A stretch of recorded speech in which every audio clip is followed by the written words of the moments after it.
ነቶም ኣነ ዝቐዳማዮም ሓጢኣተኛታት እትምሕር ንሓጥእ ብንስሓ ተመሊሱ ብሂወት ክነብር እምበር ሞቱ ዘይትደሊ ምእንቲ ዝፅበዮም ዘሎ ተስፋ ሰማያት ክረኽቡ ንኩሎም ናብ ድሕነት እትዕድም ኦ ጎይታ ኣብዛ ሰዓት እዚኣ ናብ ኩሉ ሰዓታትን ልማኖና ተቐበል ሂወትና ቃናዓልና ትእዛዛትካ ክንገብር ምርሓና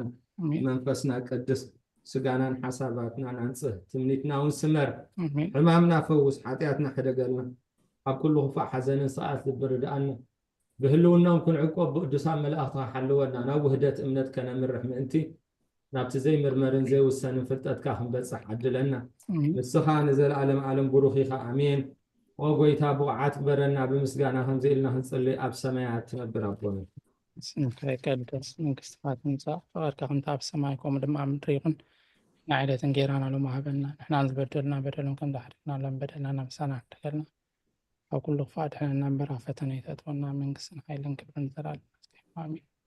ኦክስየ ማርያም ናይ ቅዱስ ገብርኤል መልኣክ ሰላምታ ሰላም ለክ ኣለኹ ብሕትና ክድንግል ምስታኹም ድንግል ይኸደ እግዚኣብሔር ፀወት ቤታ ሰራይ ሰላም ለክ ኣለኹ ንስኻ በንስቲ ብረኽቲ የፍፍረ ከርስኩም ብሩኽ እዩ ወንትፅካ እግዚኣብሔር ምሳኺ ወፍስ ኃጢአትና ከዓድግልና ናብ ኢየሱስ ክርስቶስ ጸሊኹም ለምንልና አሜን።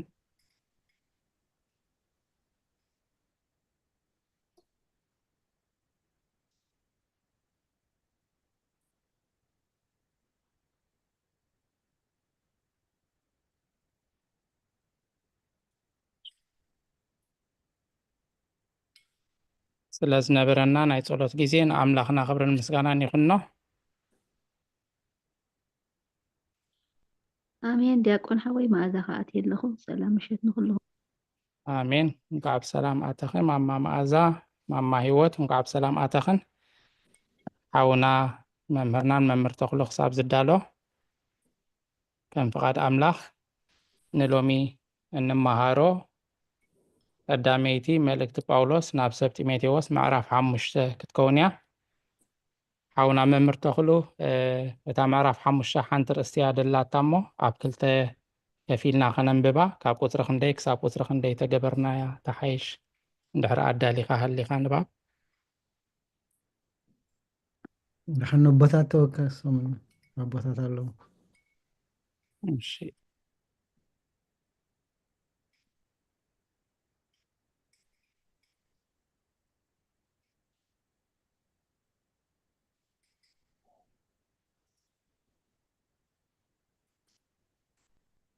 ኣቦታትና ናባኹም ይብል ኣሎ መምህር ተኽሉ እሞ ኣብ ክልተ ከፊልና ምንባብ እንዲ እዋ ዓድለና ብዝኾነ ድሓን እሺ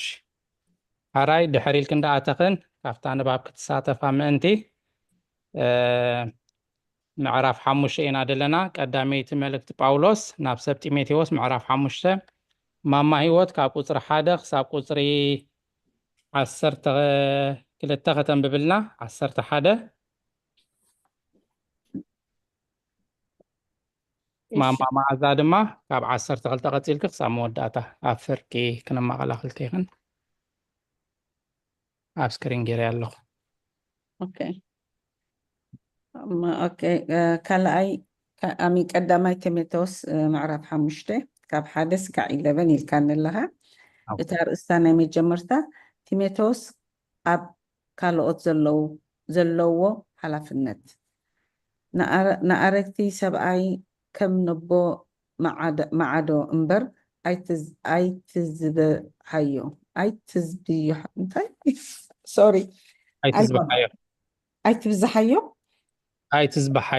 ኣይትዝበሓዮ ዋታ ትግርኛ እንድዒ ኣይፈለጥኮ እንዳሕራይ ክሓተኩም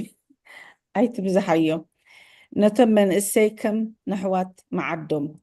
ንኣረገውቲ ኣንስቲ ከም ነዴታት ነተን ንኣሽቱ ኣንስቲ ከም ናሓት ጌርካ ብኩሉ ንጽህና መዓደን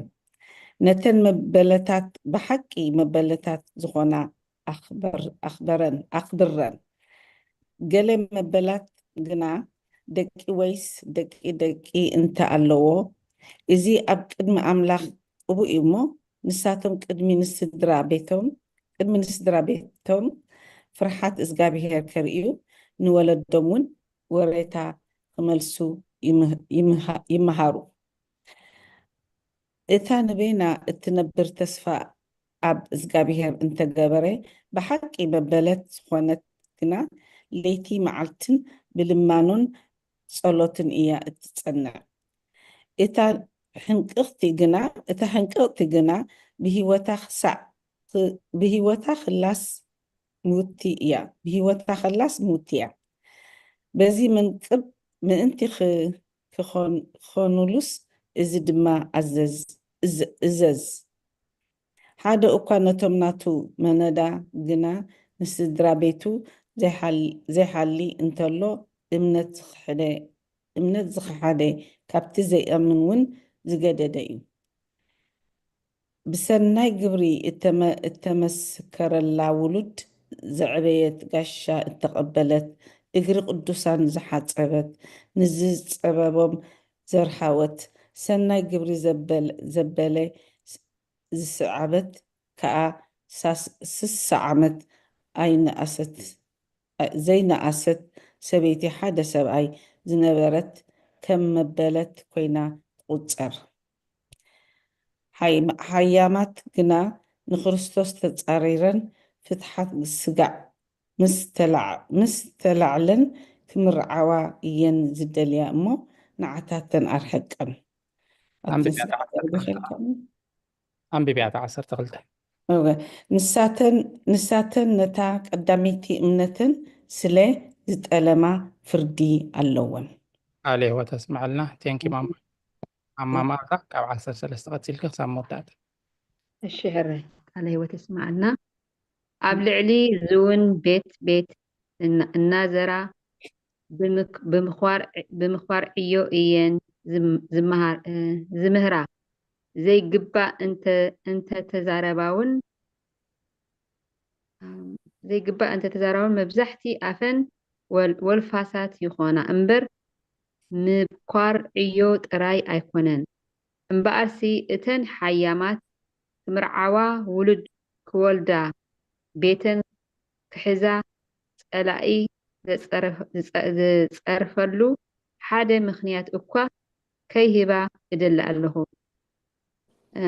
ገሊአንሲ ድሮ እኳ ደድሕሪ ሰይጣን ስዒበን ኣለዋ። ንሓደ ኣማኒ ወይስ ኣማኒት መበለታት እንተ ኣለዎኦም ባዕላቶም ይሓልዩለን ነተን ብሓቂ መበለታት ዝኾና ምእንቲ ክትሓሊ ነታ ማሕበር ኣየኽብዱላ። እቲ ጽሑፍ ኣፍ እቲ ዘካይድ ብዕራይ ኣይትእሰር ድማ ንዓዩ ውዕለቱ ይግብኦ እዩ ይብል እዩ እሞ ነቶም ጽቡቕ ዘገልግሉ ሽማግሌታት ምናዳ ነቶም ብቓልን ብምህሮን ዝጽዕሩ ዕፅፊ ክብሪ ይግብኦም እዩ። ብናይ ሽማግለ ከዓ ብምስክር 2 ወይ 3 እንተዘይኮይኑስ ክሲ ኣይትቀበል። ነቶም ሓጢኣት ዝገብሩውን እቶም ካልኦት ክፈርሁ ኣብ ቅድሚ ኩሉ ግን ሓዮም ተቐዳዲምካ ከይፈረደካን ሓንቲ እኳ ተቐዳዲምካ ከይፈርደካን ሓንቲ እኳ በዲልዎ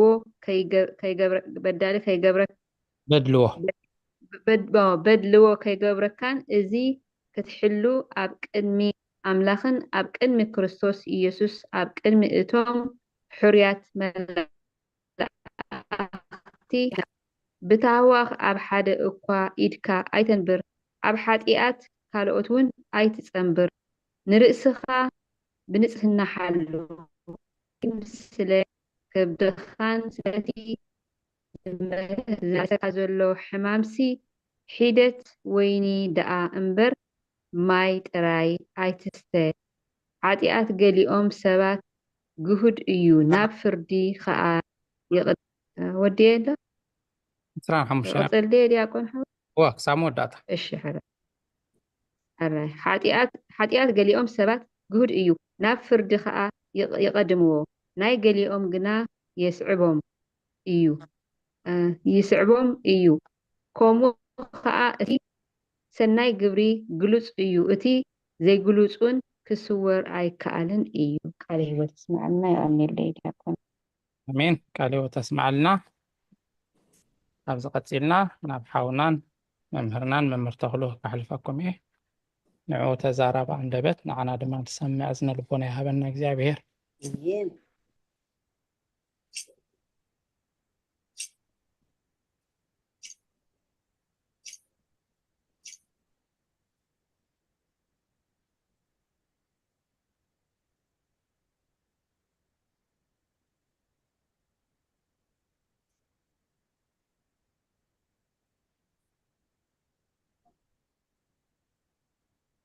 በስመ አብ ወወልድ ወመንፈስ ቅዱስ አሐዱ አምላክ አሜን። አቦታተይ ካህናት ካብ ሓጢአተይ ፍሕቱኒ ነዞም ተኻፈልቲ ናይዚ ጉባኤ ከዓ ኣብ ጸሎትኩም ዘክሩኒ ይረአ ኣሎ ድዩ ድምፂ ትሕት ኢሉ እዎ ይረአ ኣሎ መምህሮም ማሎ ድምፁን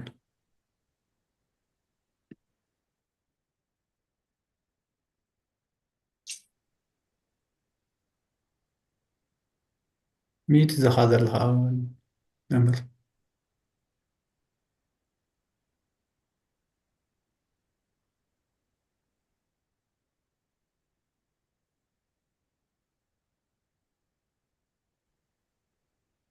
ሕጂ ከስማዕ ኣለኹ ደ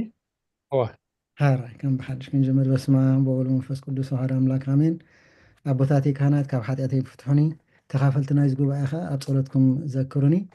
ሎም መዓልቲ ከም ፍቃድ እግዚኣብሔር ከምቲ ከነንብቦ ፀናሕና ቀዳመይቲ መልእኽቲ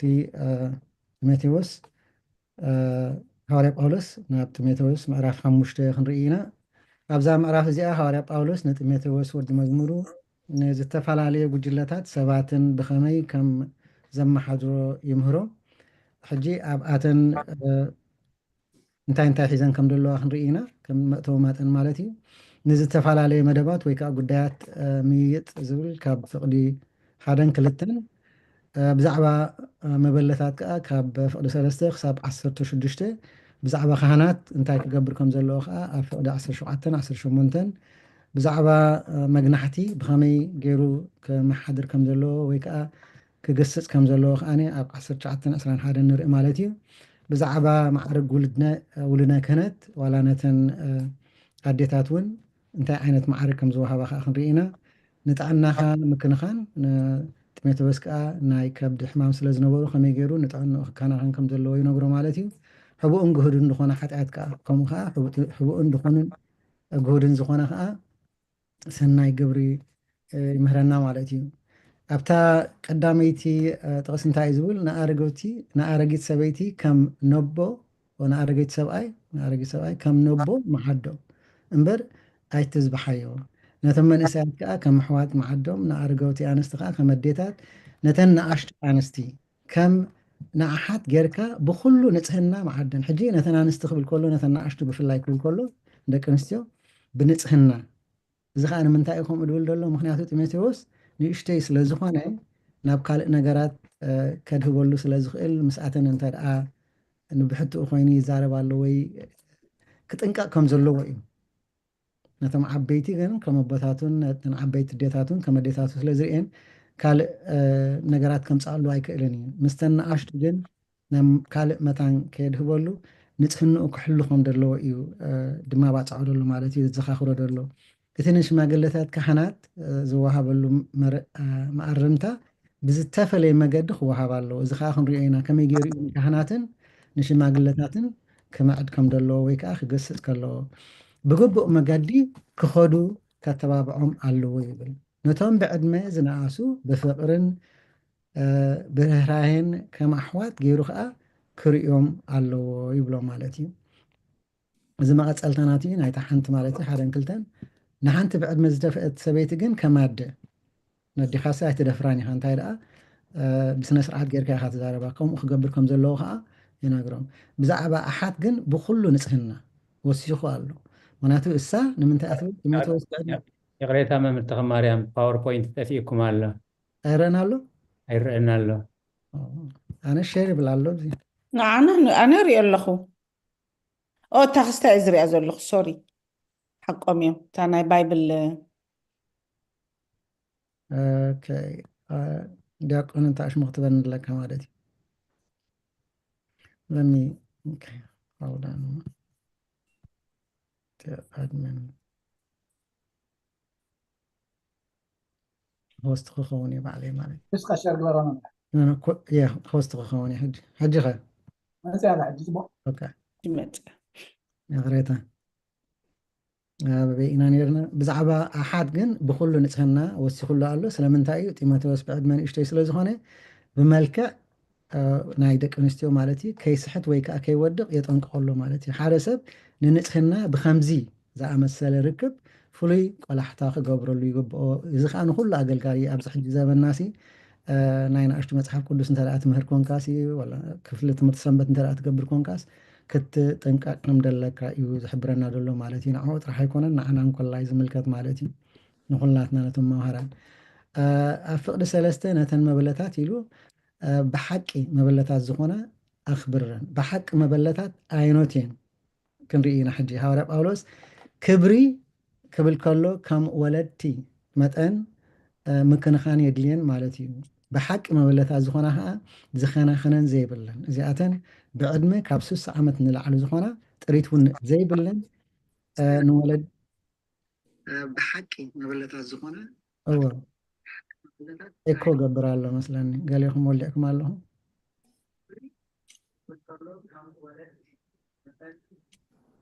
ንወለዲ ምክንኻን ማለት ንሃይማኖትካ ካብ ግብሪ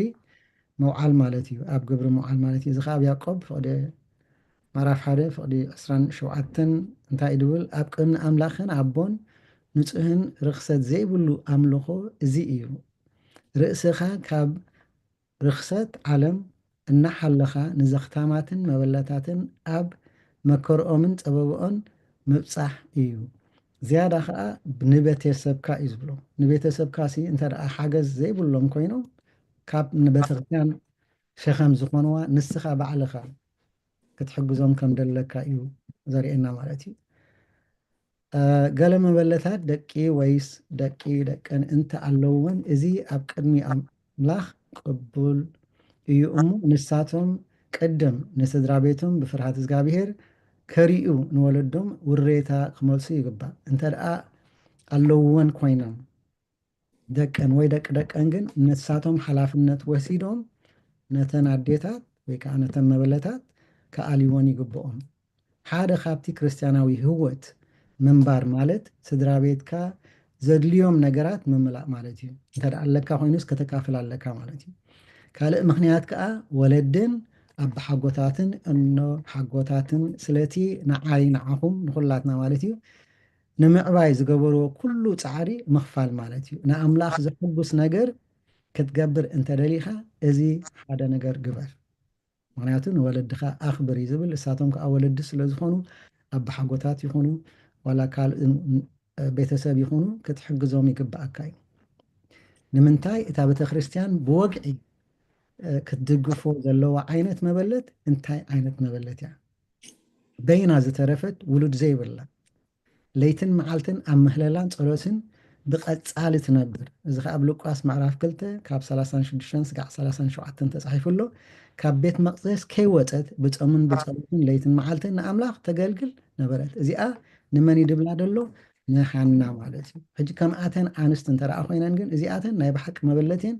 ልክዕ ከምቶም ውሉደ ክህነት ሕዱራት ዝኾኑ ከምኡ ይኾና ማለት እዩ ትንዓአን ብኸመይ ዓይነት ኣብ ዘማዓርግ ክበፅሓ ይኽእላ ከዓ ክንርኢ ኢና ትውክልቲ ዝግበረላ መሰል እትቕበል በይና ምዃና ከምኡውን ስራሕ ዘይምህላው ንህወታ ኣብ ተድላ ከተሕልፈላ ቀላሊ እዩ ወይ ከዓ ክተሕልፎ ቀላሊ እዩ እዚኣ ግን ነቲአን ካብ 6 ዓመት ንታሕቲ ዝኾና ወይ ከዓኒ ኣብቲ ናይ ኤክሌዚያስቲክ ዊዶውስ ዝብለን ኣብኡ ማዕርግ ዘይበፅሓ ማለት እዩ እታ ሃንቀቕቲ ግና ብሂወት ከላስ ምውቲ እያ ኣብታ ፍቅዲ 6 ዝብለና ዘሎ ማለት እዩ ንኣምላኽ ኣብ ክንዲ ምግልጋል ንርእስኻ ትነብር እንተ ደኣ ኣሊኻ ንኣምላኽ ከም ምውት ክትከውን ትኽእል ኢኻ ኣምላኽ እቶም ብሂወት ዘለዉ ነቲ ምእንትኦም ዝሞተን ከም ብሓድሽ ዝተንስአን እምበር ደጊም ንርእሶም ከይነብሩ ንሱ ስለኩሉ ሞተ كأني فقدي 15 ون دحري كلاي قرنطوس معرف 5 فقدي 15 دحري حجي اتم زلو نتي مأنتم زموتن زتنسأن امبر نرأسهم مأنتي خينبرو نسو أب كند كلاتهم موت يبلن نايقليهم تي مايك تخفيتو له مثلا يكو يقبر الله بليس أتقوى تغيلكم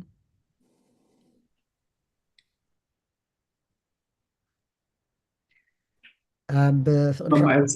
ماما إلسا أخي ميت باق برياناتكي ميت أقول كوندي برياناتكي اسكلا واي هاي صبو go ahead sorry man اوكي اوكي فقري شوعات بزي منقم انتي كخونوس እዚ ድማ ኣዝዝ ምክንያቱ ሓላፍነት ስለ ዝተዋሃቦ ክእዝዝ መሰል ኣለዎ ሓደ ካብቲ ብዘይ ጉድለት እንነብሮ ሂወት ካልእ ሰብ ወይ ከዓ ኣቦ ንስሓ ክእዝዘናን ክምህረናን ፍቃደኛ ምዃኑ ከምኡውን ከምዚ ዝኣመሰለ ትእዛዛትን መምርሕን ንምርካብ ፍቃደኛታት ብምዃንና እዩ ኣባት ነፍሲ እንተደኣ ደይብልካ ኮንካ ናብቲ ክትበፅሖ ትኽእል ክትፈልጥ ኣይትኽእልን ኢኻ ማለት እዩ ብደይ ኣባት ነፍሲ ሲ ክትቆርብን ካልእ ነገራት እውን ክትገብር ኣይትኽእልን ኢኻ ማለት እዩ ስለዚ ንሕና ነዚ ትእዛዝ እዚ ካብ ኣባት ነፍስና ኢና ኣባት ነፍሲ ሲ ንዓና ክጠቕመና ዳ እምበር ንዕኡ ዋላ ሓንቲ ዝረብሐሉ የብሉን እዚ ከዓ መንፈሳዊ ኣቦ ምጥራይ ማለት እዩ በረኸት ከም ዘለዎ እዚ እዩ ዘርእየና ደሎ ማለት እዩ ሕጂ ክህልወና ኣለዎ ንሳቶም ክእዝዝና ከለዉ ከዓ ብኡ ክንከይድ ኣለና ማለት እዩ ሓደ ኮን ነቶም ናቱ ምናዳገ ከዓ ነቶም ስድራ ቤቱ ዘይሓሊ እንተሎ እምነት ዝኻ ሓደ ካብቲ ዘይኣማን እውን ዝገደደ እዩ ካብዚ ከምዚ የድሕነና ሓደ ነቶም ናቱ ስድራ ቤቱ ማለት እዩ ኣብዚ ግን ክንርኢ ከለና ስድራ ቤት ናትካ ኣቦኻን ኣዴኻን ኣብ ሓጎታትካን ጥራሕ ደይኮነስ እንተ ደኣ በዓል ቃል ኪዳን ኮንካ ወይ በዓል ቃል ኪዳን ኮንኪ ናቱ ስድርኡ እውን ናታ ስድራኣ እውን ስድራኻ ምዃኖም ክትፈልጥ ኣለካ ኣብዚ ብዙሕ ግዜ ንሪኦ ኢና ድኻታት እንተ ደኣ ኣለዉ ብወገንካ እንተ ደኣ ከሎ ንስኻ ክትሕገዝ ትደሊ ናታ እንተ ደኣ ኣለዉ ብናታ ክትሕገዝ ትደሊ እዚ ግን ብሓባር ኮንካ ናትካ ናይ ስድራኻ ናይ ኩልካ ስለ ዝኾኑ ክንሕገዝ ይግባኣና እዩ እዚ ከዓ ትእዛዝ ኣምላኽ እዩ ናይ ብሓቂ ኣምላኽ ንስድራ ቤቱ ዘድልዮም ነገራት ብፀጋ ስለ ዘማልኣሉ ንዕኡ ስለ ዘማልኣሉ ማለት እዩ ነቲ ሰብኣይ ድያ ዋላ ነታ ሰበይቲ ብድሌት ሓደ ሰብ ቤተሰቡ ዕሽሽ ምባሉ ንፀጋ ኣምላኽ ሙሉእ ብምሉእ ይኸዶ ኣሎ ማለት እዩ እዚ ማለት ብቐዳምነት ነቲ ሓገዝ ዘድልዮ ቤተሰብካ ምርዳእ እግዚኣብሄር ዝፈትዎን ዓስቢ ዘለዎን ግብሪ ምዃኑ ከዓ ይነግረና ሕጂ እንተ ደኣ ናይ ስድራኻ ካብ ስድራ በዓልቲ ቤትካ ዝሕሹ ኮይኖም ቅድም ንዓኻ ክትገብር ማለት እዩ ድሓር ከዓ ንዓኻ ከምኡ ከዓ ንሳ እቲ ናይ ጥንቲ ቤተክርስትያን ካብ ኩሉ ተውህቦ ደቃ ትጥቀም ነበረት ስለዚ ነተን ኣብ ቤተክርስትያን ዝነብራ ኣንስቲ ዘድልየን ነገራት ዘማልኣ ዝነበራ መበለት ቤተክርስትያን ይብለን እዚ ማዕርግ እዩ ኤክሌዚያስቲካል ዊዶውሁድ ተባሂሉ ዝፅዋዕ ማዕርግ ነበረ ብዛዕባ ሓንቲ ካብተን ጣቢታ እትበሃል ኣብ ግብረ ሃዋርያት ምዕራፍ 9 ካብ 36 ስጋዕ 42 ተፃሒፉ ደሎ ንሳ ከመይ ዝኣምሰለት ኣገልጋሊት ቤተክርስትያን ከም ዝነበረት ምስ ዓረፈት እውን ከተንብቦ ትኽእሉ ኢኹም ጴጥሮስ ከም ዘተንስኣ ግን ከም ኣምነት ናይ ብሓቂ መበለት ቤተክርስትያን ተባሂላ ንድኻ ተኣሊ ነተን ኣብኡ ዝመፃ ዝነበራ ዋላ ኦርፈን ዝኾኑ ከዓ ቆልዑት ዝኣልያ እዚኣተን እየን እተን መበለት ቤተክርስትያን ካብ 60 ዓመት ንላዕሊ ዕድሚአን ዝኾና እዚ ማዕርግ እዚ ይወሃባ ኣብ ቤተክርስትያን ከዓ ከም ሕዱራት ኮይነን ይነብራ ማለት እዩ ካብኡ ንታሕቲ እንተ ደኣ ኮይነን ግን ብዙሕ ነገራት ክመፅእ ፀገም ስለ ዝኽእል ክምርዓዋ ኣለወን እዩ ዝብለን ብሰናይ ግብሪ እትመስከረላ ውሉድ ዘዕበየት ጋሻ እትቕበል ተቐበለት እግሪ ቅዱሳን ዝሓፀበት ንዝበፅሑ ንዝፀበቦም ዘርሓወት ሰናይ ግብሪ ዘበለ ዝሰዓበት ካብ 60 ዓመት ዘይትንእስ ሰበይቲ ሓደ ሰብኣይ ዝነበረት ከም መበለት ኮይና ትፅወት ልክዕ ከምቲ ንዲያቆናትን ንካህናትን ዝወሃብ ትእዛዝ ማለት እዩ በዓል ሓንቲ ሰብኣይ ክትከውን ኣለዋ ካህን ተኮይኑ ወይ ዲያቆን ተኮይኑ ከዓ ልክዕ ከምኡ እዩ ሓደ እንተወሓደ ጓል 60 ዓመት ክትከውን ኣለዋ እዚ ከዓ ኣብ ቁፅሪ ፍቅዲ 11 ተፃሒፍልና ኣሎ ሰበይቲ ሓደ ሰብኣይ ከም ኣቅሽትን ዲያቆናትን ሰናይ ግብሪ ፅቡቅ ግብሪ ዘለዋ ቁኑዕ እምነት ዘለዋ ፅቡቅ ፀብፃብ ክወሃብ ብኣኣሲ ፅቡቅ ነገራት ተን ምስኣ ዝነብራ ወይ ንዓዓ ዝፈልጥዋ ሰባት ክዛረቡላ ዝኽእሉ ፀብፃብ ክህቡላ ዝኽእሉ ማለት እዩ ኣብ ርእሲ እቲ ፅቡቕ ፀብፃብ ከዓ ሰናይ ግብሪ ክህሉ ኣለዎ ውሉዳታ ዛዕቤት እንተ ኮይና ንዘኽራማትን ኣዴታትን ስድራ ቤታትን ንምግልጋል ብቃዕቲ ዝኾነት ከም ጣቢታ ንኣብነት ሂብና ማለት እዩ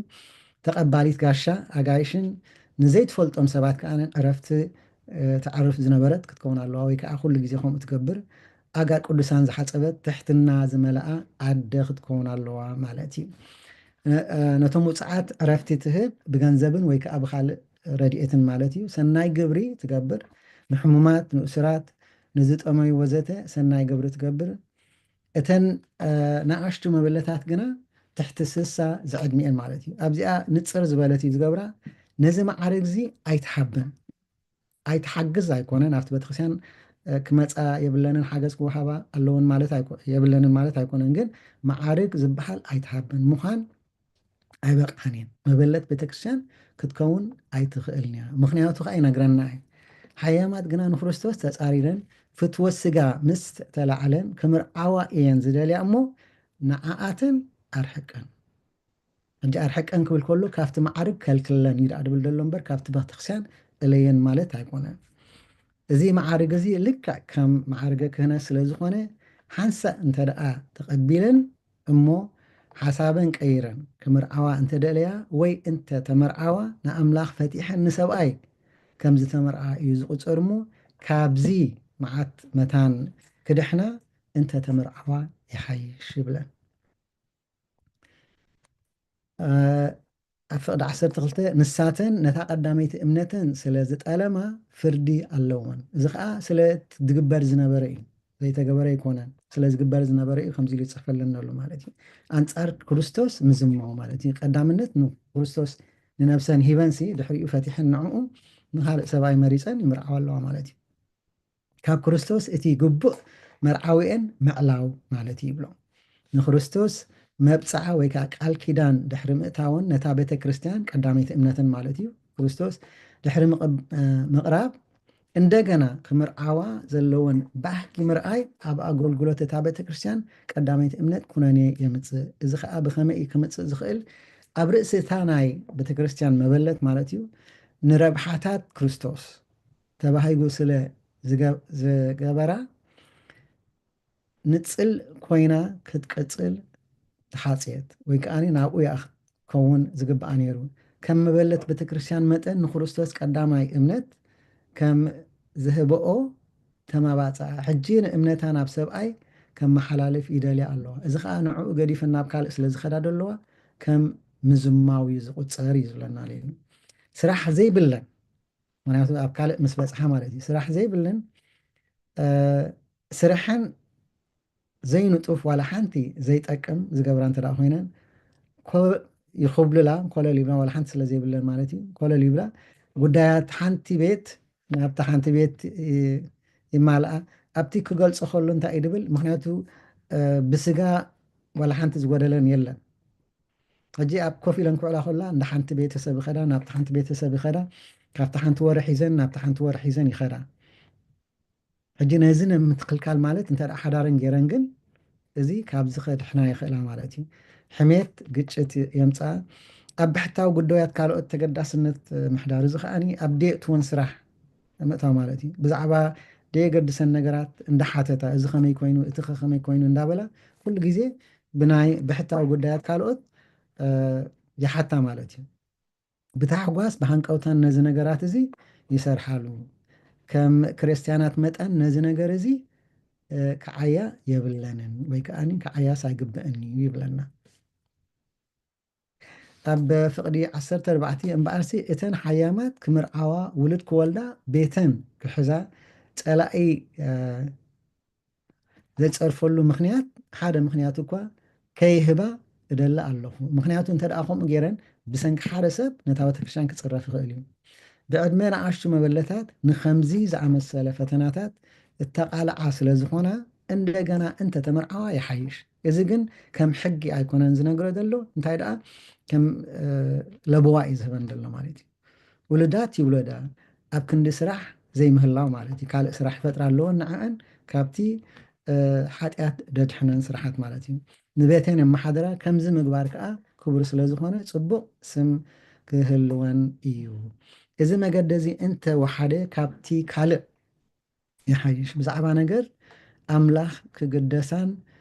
እምነትን ክሕልዋን ኣለወን ከምኡ ስለ ዘይገበራ ግና ካብ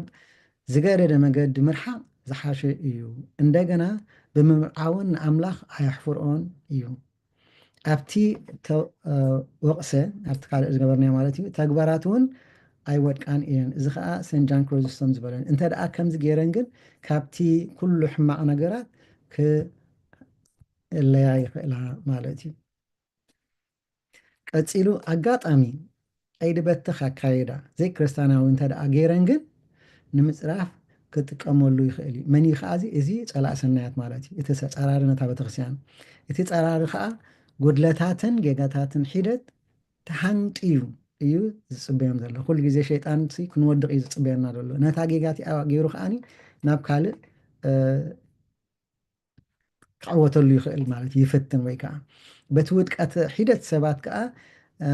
ንብምልእታ እታ ቤተክርስትያን መሰረተ እምነት ተሓታቲ ይገብራ ምክንያቱ ብሓደ ሰብ ዝገበሮ ነቲ ቤተክርስትያን ብምሉኡ ብፍላይ ከዓ ኣገልገልቲ ቤተክርስትያን እንተ ደኣ ኮይኖም ኩሉ ግዜ ነቲ ቤተክርስትያን ፀርፊ እዩ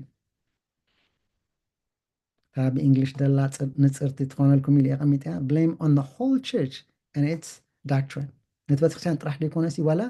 ነቲ መሰረተ እምነት ከማን ከፅርፍዎ ይኽእል እዩ ተዋህዶ ደኣ ከምዚ እንዲኹም ክብሉና ከዓ ይኽእሉ ማለት እዩ ብሰንኪ ሓደ ሰብ ገሊኣትን መበለት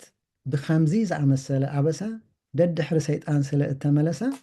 ፀርፊ ወሪድዎን ኣሎ እዚ ከዓ ኣብታ 15 ዘላ ማለት እዩ 16 ንሓደ ኣማኒ ወይስ ኣማኒት መበለት እንተ ኣለዎም ባዕላቶም ይሕሎ የለን ነተን ብሓቂ መበለት ዝኾና ምእንቲ ክትሓሊ ነታ ማሕበር ኣይኽቡድላ እዚ ከዓ እቲ ሓላፍነት ናትካ ናይ ስድራኻ እንተ ደኣ ጌርካ እታ ቤተክርስትያን ፀራ ይቐልል ኣሎ ማለት እዩ ንስድራ ቤት ምክንኻን ነታ ቤተክርስትያን ፆርካ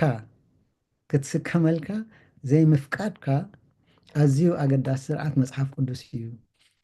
ብሓቂ መበላታት ዝበሃላ ረዳእ ዘይብለንን ስኡናትን ዝኾና እየን መመሊሱ እዩ ዝነግረና ደሎ ማለት እዩ እቲ ሓላፍነት ናትና መታን ከይንርሳዕ ኣብዚ 17-18 እቲ ፅሑፍ ኣፍቲ ዘኽይድ ባዕራይ ኣይትእሰር ድማ ንዓያዩ ውዕለቶም ይግባእ እዩ ይብል እዩ እሞ ነቶም ፅቡቕ ዘገልግሉ ሽማግለታት ካህናት ዲያቆናት ማለት እዩ እዞም ኩሎም ዋላ ኣቦታት ምናዳ ነቶም ብቃልን ብምህሮን ዝፅዕሩ ዕፅፊ ክብሪ ይግብኦም እዩ ብፅቡቕ መምራሕ ብጥበብ ብክእለትን ብፍቅራዊ ተኣማንነትን ሓልዮትን እዚ ስርዓት እዚ ከዓ ከም ፕሪንሲፕል ኦፍ ሪዎርድ ተባሂሉ ማዕርጉን ይወሃቢ ቆመስ ዝበሃል ከም ማሓደር ቤተክርስትያን ይኽእል እዩ ተባሂሉ እዩ ዝወሃብ ማለት እዩ እቶም ብፅቡቕ ዘመሓደሩ ዕፅፊ ክብሪ ክብል ከሎ ካብቶም ዝተረፉ ፍሉይ ዝበለ ዕብየት ክብሪ ክወሃቦም ኣለዎ ኩሉ ሓደ ይኮነን ማለት እዩ ዋላ ኮኸብ ካብ ኮኸብ ይበልፅ እውን ይብለና እዩ ስለዚ በቲ ዝሰርሕዎ መጠን ብኡ ከዓ ሬኮግኒሽን ይግባእ ኣብ ቤተክርስትያንና ብዙሕ ግዜ ዝውትር ኣይኮነን ንሓደ ሰብ ሬኮግናይዝ ክትገብር ምክንያቱ ንክብሪ ኣምላኽ ኢሉ እዩ ዝገብሮ ዘሎ እዩ ተባሂሉ ኣይኮነን ግን እቲ ፅሑፍ ከምኡ ይኮነን ዝብለና ደሎ ሬኮግናይዝ ክግበር ኣለዎ ፅቡቕ ዝገበረ ፅቡቕ ክግበረሉ ወይ ከዓ ክንገረሉ ከዓ ኣለዎ ግን እዚ ከዓ ፍልይ ዝበለ እዩ ክንሪኦ ኢና እታ ቤተክርስትያን ነቶም ኣብ መምሃር ኣብ ምስባኽን ዝዓዩ ፍሉይ ክብሪ ክወሃቦም ኣለዎ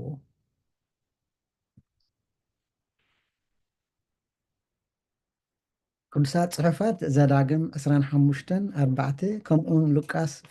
ምዕራፍ 10:7 እንታይ እዮም ዝብሉና እቶም ብቃልን ብመሰረት እምነትን ዝዓዩ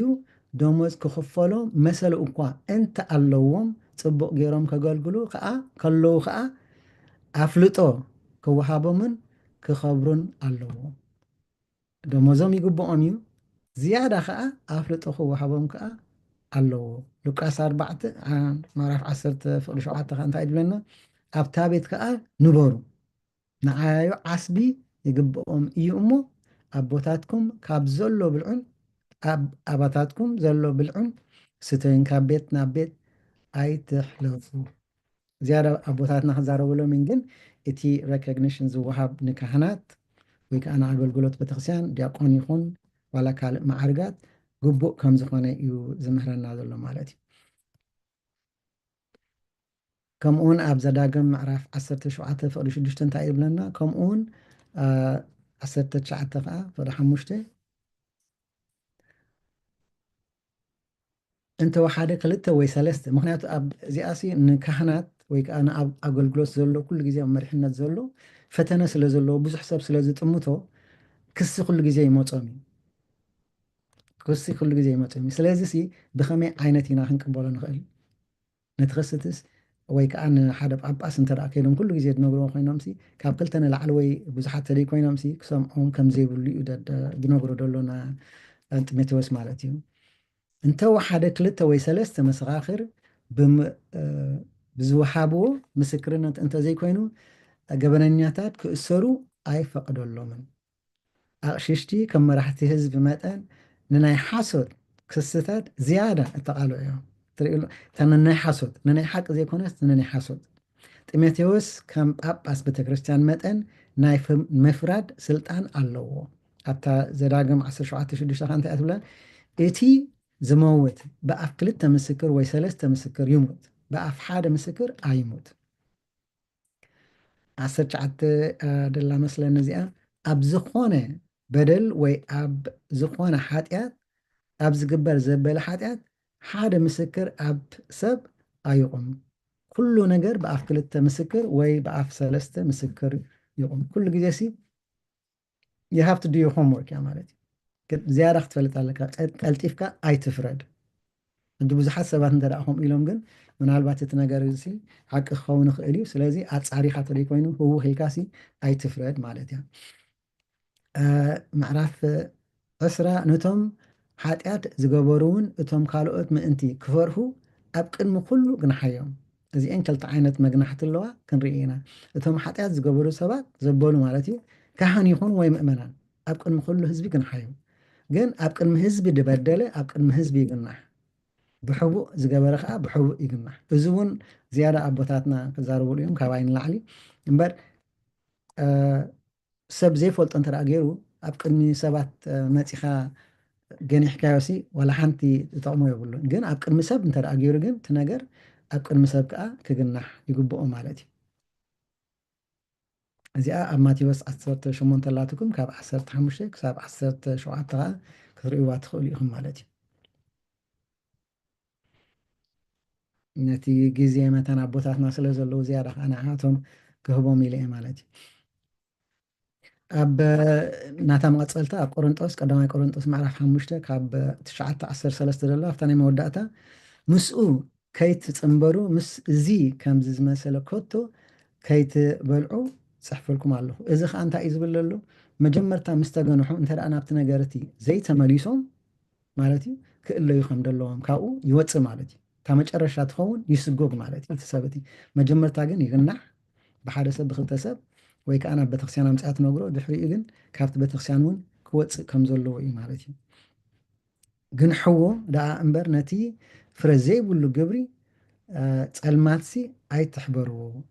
እቲ መግናሕቲ ዕሽሽ እንተተባሂሉ እቲ ዝቕፅል ስጉምቲ ምውጋድ እዩ ምክንያቱ እቲ መጀመርታ እንተደኣ ከምዚ ትግበር ተባሂሉ ክንደይ ግዜ ሲ እንደረኣብዩ ካብቲ ቤተክርስትያን እውን ክስጎግ ይኽእል እዩ ቤተክርስትያን ኣይሰጎግን ንብል ግን ኣብዚ ከምዚ ዓይነት ዝኾነ እንተደኣ ሕማቕ ተግባራት ዘይኣሉ ኮይኑ እቲ ሰብ ቤተክርስትያን ክትሰጎ ትኽእል እያ ማለት እዩ እቲ ካህን ወይ ከዓ እቲ ሓላፊ ቤተክርስትያን ሓላፍነት ኣለዎ ነቲ ከምዚ ዓይነት ዝኣመሰለ ሰብ ክሰጎ ማለት እዩ ፍርሓት ንመን ኢና ክንፈርሕ ንካልኦት ኣባላት እታ ቤተክርስትያን ፈሪሖም መታን ከይብድሉ ኣብ ቅድሚ ሰብ ግንሓዮም ዝብል ዘሎ ከዓ ንዓቶም ከዓ ከምዚ መታን ከይገብሩ እቲ ጳጳስ ናይ ምፍራድ ሓላፍነት ኣለዎ ከይመርመርካ ብሕማቕ ምፍራድ ግን ወይ ከዓ ብኣድልዎን ግን ከምዘይግባእ ከዓ ኣጥቢቑ ይነግሮ ማለት እዩ በዚ ዓይነት ሓላፍነት ክፍተን ስለ ዝኽእል ሃዋርያ ጳውሎስ ኣጠንቀቆ ምክንያቱ ሓደ ግዜ እንተደኣ ከይመርመርካ እዚ ከምዚ ይኸውን ኢልካ እንተኣ ትገብር ኮንካ ወይ ከዓኒ ብኣድልዎ ንክስቶ ይፈትዎ እሞ ንክስቶ ከምዚ ኢልካ እንተደኣ ትገብር ኮንካ ካብዚ ክትጥንቀቅ ከም ዘለካ ኢሉ እዩ ምክንያቱ ሃዋርያ ጳውሎስ ንጢሞቴዎስ ክፅፈሉ ከሎ ኣብቲ ቅድመ ዝነበሮ ጢሞቴዎስ ብጣዕሚ ንእሽተይ እዩ ነይሩ እዚ ከዓ ዋላ ሕጂ እውን ኣቦታትና እቲ ሓላፍነት እቲ መጠንቀቕታቲ እንዳተጠቀሙሉ ዝኸዱ ዘለዉ መምርሒ እዩ ማለት እዩ ንመንፈስ ቅዱስ ምሕሳብ እዚ ከዓ ሃናንያን ሰፋርያን እንታይ ከም ዝገበሩ ንመንፈስ ቅዱስ ምስ ሓሰቡ they lie and they die ኢና ንብል ምስ ሓሰቡ ማለት እዩ ሞት በፂሕዎም ሕጂ ኩሎም እስራኤል ምስ ሰምዑ ከዓ እንታይ ኮይኖም ፈሪሖም ሕጂ ምሕሳብ መንፈስ ቅዱስ ሞት ከምፅእ ከም ዝኽእል ተረዲኦም ማለት እዩ ንጣዖት ምስጋድ ከዓ ከም ዘይግባእ ኢሎም ከዓኒ ኣብ ዘዳግም 13 ካብ ፍቅዲ 10 ክሳብ 11 ከምኡ እውን እንተ ደኣ ከምዚ ጌርኩም እውን ከመውት ብዳርማ እብኒ ከዓኒ ከም ዝገበሮም እዚ ኣብ ቅድሚ ሰብ ስለ ዝተገበረ እቲ ሰብ እውን ይርድኦ እንታይ ኮይኖም የመቶም ደለዉ ከምዚ ስለ ዝገበሩ ካብዚ ከምዚ ምግባር ከዓኒ ንድሕን ማለት እዩ ኩላትና መጠንቀቕታ ይኮነና 21 ተቃዳዲምካ ከይፈረድካ ከምታ ንብላ ፀናሕኒ ማለት እዩ ሓንቲ እኳ በዲሎም ከይገበርካን እዚ ክትሕሉ ኣብ ቅድሚ ኣምላኽን ኣብ ቅድሚ ክርስቶስን ኢየሱስን ኣብ ቅድሚ እቶም ሕርያት መላእኽትን ኣማሕፅነካ ኣለኹ ብኸመይ ከም ዝፈርድን ነቲ ሓላፍነት እዚ ነዚ ሓላፍነት እዚ ተዋሂቦ ደሎ ብኸመይ ከም ዝእዘዞን ድሕሪ ምምሃሩ ብዛዕባ ዝፋን ፍርዲ ኣምላኽ ኣዘኻኽሩ እተመረፁ መላእኽቲ ዝብሎም ደሎ መን እዮም እዚኣቶም እቲኦም ኣብ ጉዳያትና ዝተሳተፉ ብግብሮኦም ዝግብኦም ሓጢአተኛታት መላእኽቲ ዘይኮኑ እቶም መለኮታዊ ፍቅሪ ዘለዎም ሕርያት መላእኽቲ እዮም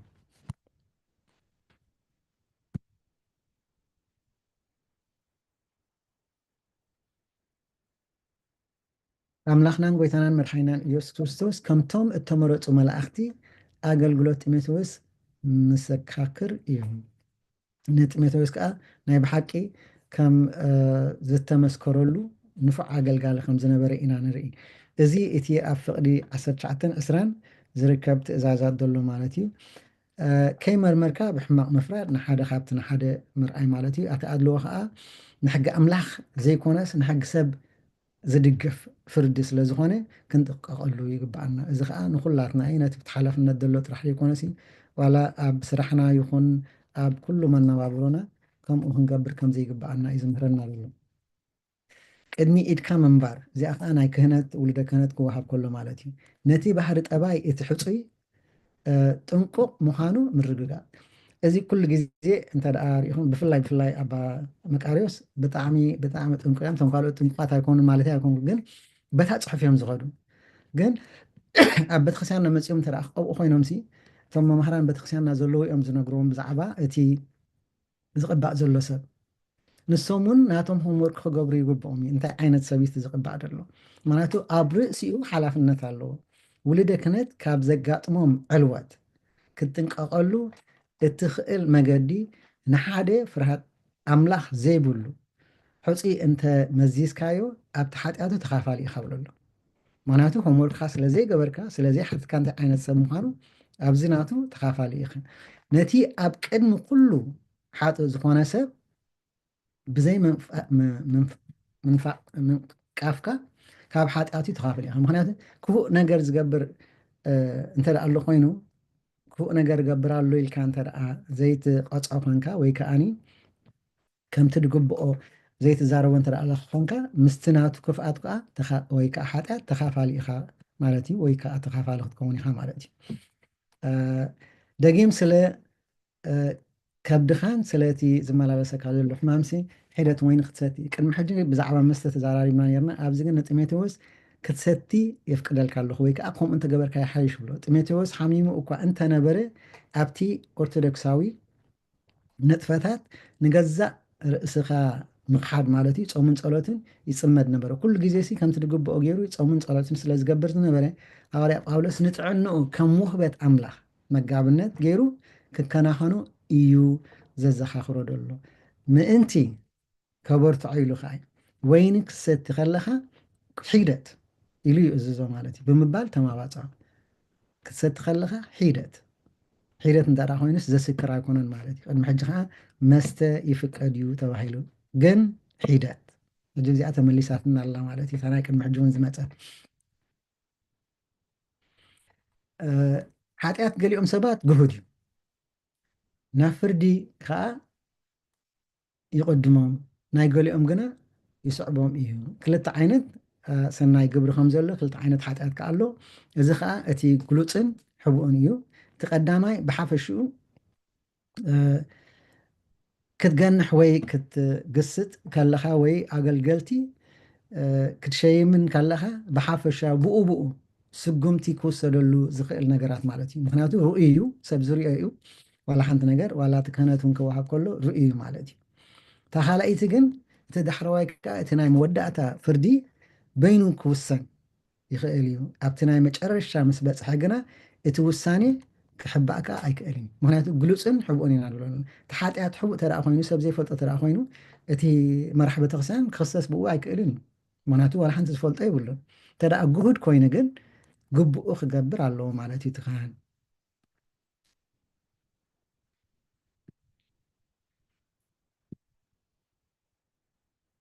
ልክዕ ከምቲ ሕማቅ ግብሪ ዘሎ ክልተ ዘሎ ማለት እዩ። ከምኡ ከዓ ሰናይ ግብሪ ከዓ ግሉፅ እዩ። እቲ ዘይግሉፅ እውን ክስውር ኣይከኣሎን እዩ። እዚ ከዓ ገሊኦም ሰባት ደይ መደይ ኢሎም ብግልፂ ስለ ዝሓጥኡ ብኡ ሓጥኣን ምዃኖም ንክትፈልጦም ነዊሕ ከይፀናሕካ ከም እትሪኦም ዝሕብር እዩ። ጉድለታት ካልኦት ግን ብተንኮል ስለ እተሓበአ ካብቲ ስዒቡ ዝመፅእ ሓበሬታት ጥራይ ኢኻ ክትፈልጦ ትኽእል ማለት እዩ። ነዊሕ ግዜ ክወስድ ይኽእል። ብተመሳሳሊ ከዓ ሰናይ ግብሪ ገሊኦም ሰባት ኩሉ ዝፈልጦ ክኸውን ከሎ እቲ ሰናይ ግብሪ ካልኦት ግን ንነዊሕ እዋን ምስኦም ብምቕራብ ጥራይ እዩ ዝፍለጥ። ሕጂ ሓደ ሰባት ኣብ ቤተክርስትያን ሕማቕ እዩ ማለት ኣይኮንኩም። ኣቀዲማ ክነግረኩም ምባእ ክህብሉ ከለዉ ክንዲዚ ሂበ ኢሎም ሽሞም ፅዋዕ ኩሉ ሰብ ይፈልጦ ማለት እዩ። ገሊኦም ሰባት ከዓ ካብኡ 10 ዕፅፊ ዝኸውን እንዳሃቡ ስሞም ዘይፈልጡ ኣሎ። ዋላ እቲ ኣገልግሎም ማንም ሰብ ዘይፈልጦ ኣሎ። እዚ ከዓ ሰናይ ግብሪ እዩ። እቶም ሓቢኦም ዘለው ስለዚ ጢሞቴዎስ ሓጢኣቶም ንምንፅብራቅ ውዲት እንተ ኣለመ ምስኣቶም እንተ ተሻሪኹ ማለት እዩ ወይ እንተ ኣርኣየ ጥራይ እዩ ተሓታቲ ክኸውን ዝኽእል። እዚ ክብል ከሎ ከዓኒ ነቲ ነገራት ናታቶም እንዳፈለጠ ስቕ ተደኣይሉ ጎደሎኦም እንዳረኣየ ስቕ ተደኣይሉ ምስኣቶም ተሓታቲ ይኸውን ማለት እዩ። እንተደይ ኮይኑ ግን ዘይፈልጦ ነገራት ክሕተተሉ ኣይክእልን እዩ። እቶም ሓቢኦም ዘለው ኣብ መወዳእታ ካብ ፍርዲ ከምልጡ ኣይክእሉን እዮም። ኣምላኽ ብምሕረቱ ይጠምተና። ክብርን ምስጋናን እግዚኣብሔር ኣምላኽና ይኹን። ፀኒልኩም ስለ ዝሰማዕኩም ከዓ ኣብቲ ሰናይ ዝኾነ ነገር ትገብርዎ እግዚኣብሔር ፀኒሉ ይስማዕኩም። ይቀኒሉ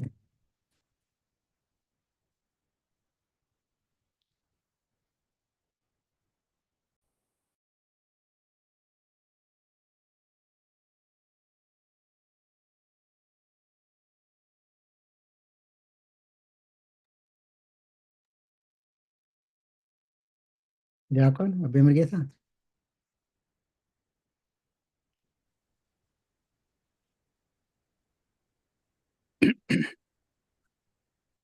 ሃሌዎ ተስማዕልና ኣዝዩ ሰፊሕን ገላፅን ደስ ዝብለን ትምህርቲ ነይሩ። ክብርና ኣምላኽ ይኹን። ኣሜን። ሃሌዎ ተስማዕልና ሓራይ ካብዚ ቀፂልና ቅድሚ ነቲ ክወሃበና ዝፀንሐ ትምህርቲ ምስትንታንና ከምቲ ልሙድ መሰጋገሪ መዝሙር ካብ ማሕበር ክንገብር ኢና። መዝሙር ድዝምረልና ካብ ጉባኤ ኣውና ዲያቆን ግርማይ ከዓ እንኳዕ ብሰላም ኣተኻ ካልኦት ድሒርኩም ዳኣትኩም ተሃሊኩም ደይረኣኹም ሓራይ ማማ ማእዛ ኢድካ ሓፍ ኣቢል ከለኺ መዝሙር ክትዝምርልና። ራይ ክብርና ኣምላኽ ይኹን። ቃለ ህይወት ተስማዕልና መምህር ተኽሉ ሓወይ ኩልኩም ብፍቅሪ ንመላለስ ብኢየሱስ ክርስቶስ ታሪክና ይቕይር መስዋዕትና ክሰምር ዝብል መዝሙር እግዚአብሔር ይደግፈን። ብፍቅሪ ንመላለስ ብኢየሱስ ክርስቶስ ብፍቅሪ ንመላለስ ብኢየሱስ ክርስቶስ ታሪክና ይቀየር መስዋዕትና ክሰምር ብፍቅሪ ንመላለስ ብኢየሱስ ክርስቶስ ብፍቅሪ ንመላለስ ብኢየሱስ ክርስቶስ ታሪክና ይቀየር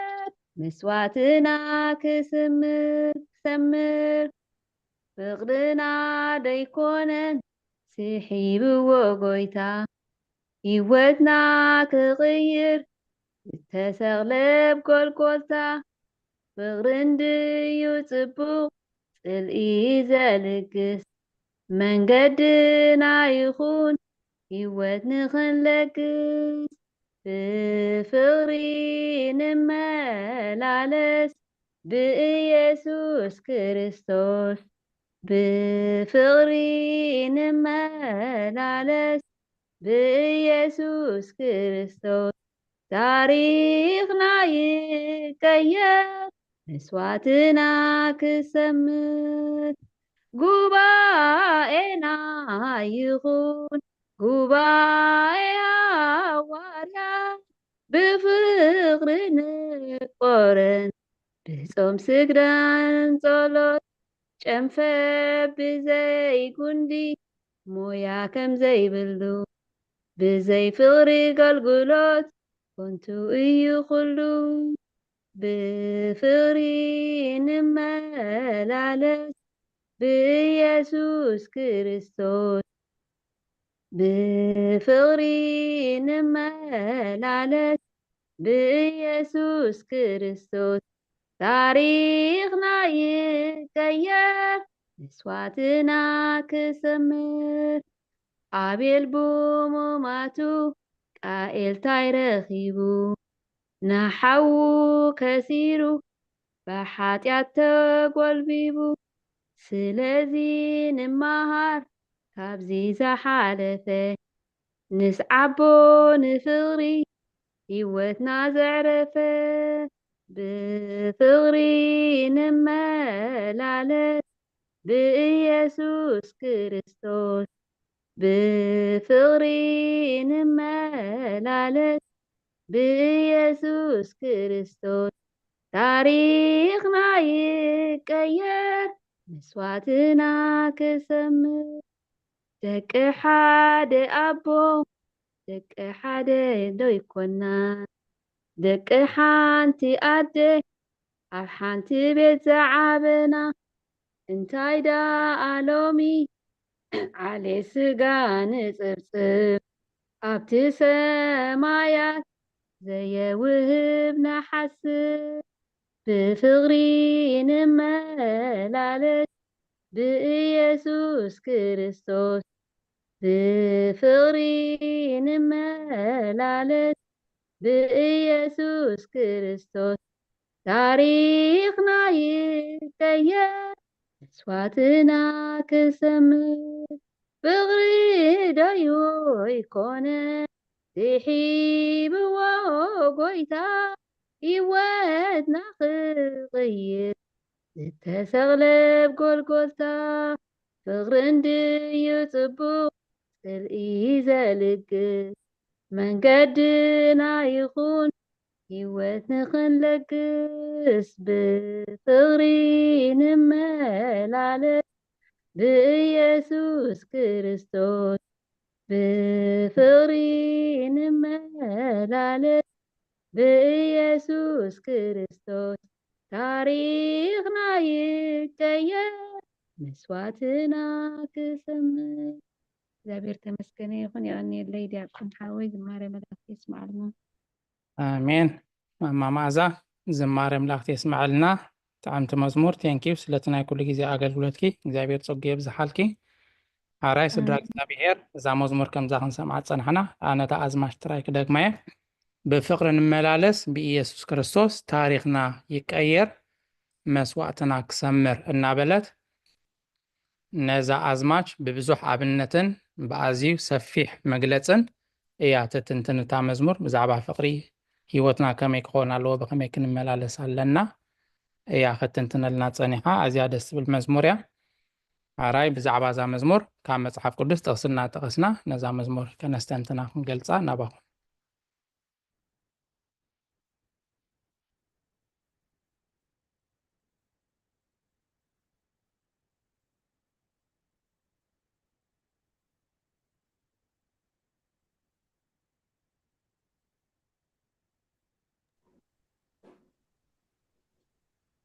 ዲያቆን ሓወይ ክፍትን ዶ? ሽማ ረዘነት ኣነስ እንታይ ምበልኩ እዛ ቀዳማይ ጢሞቴዎስ ምዕራፍ 5 ኩላ ናይ ምክርን መልእክትን ዝሃበና ናይ ፍቅሪ ማዕዳያ ኮይና ትስማዓኒ እታ ፍቅሪ ኣብኣ እያ ዘላ ፍቅሪ ስለ ዘለዎ እዩ ኩሉ ማዕዳን ምክርን ዝፀሓፈልና ኢለ ሓስብ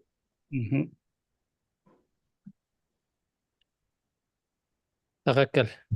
ምስቶም ዓበይቲ ምስቶም ኣረግቶት ምስተን ኣዴታት ምስተን መበለታት ሰብኡተን ዝሞትወን እናበለ ብዙሕ ነገር እናዘርዘረ ምስኣቶም ከመይ ኢሉ ክመላለስ ኣለዎ ኣቀራርብኡ ከመይ ክኾን ኣለዎ እንታይ ክገብር ኣለዎ እቲ ናይ ፍቅሪ ኣካይዳ እዩ ናይ ብሓቂ ከምዛ ትገልፃ እታ ጥቕሲ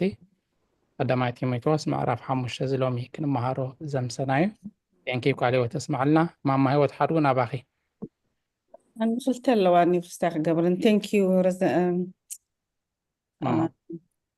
مع زحفتنا بالتعمير دستبل مستا نمهارا خمسة حجر زنة زبالة تاوين مساعد خيدة ثانك يو ناتي زلات نجن أبجا أب يوحنس سلسة عشر شدشته ضد حريق الروم 12 عشر تغل قبل عمس أنسي بتاع مزموراس بني أملاك فقرتي نحنا خاخن قبر زلنا أتردياتني تام جمرتك أضرع 10 شدشته يوحنس 13 شدشته أملاك بتحد ودو زأمني كل نايزل عالم هوت أنت خركب مبر كي تفسي نودو بجاك سع ذهب كسع نودو بجاك سع ذهب كسع كندزن على مفكرة أفكر أبيلنا مالتيو إتا نايروم كاني مس أخذت حزن بدلي روم أب نايروم كاني معرف 10 تخلتي كلتن كاسي إتنسن بحز بلن ملوء فقد أملاخ انتاي مخانو من انتي مرمروسي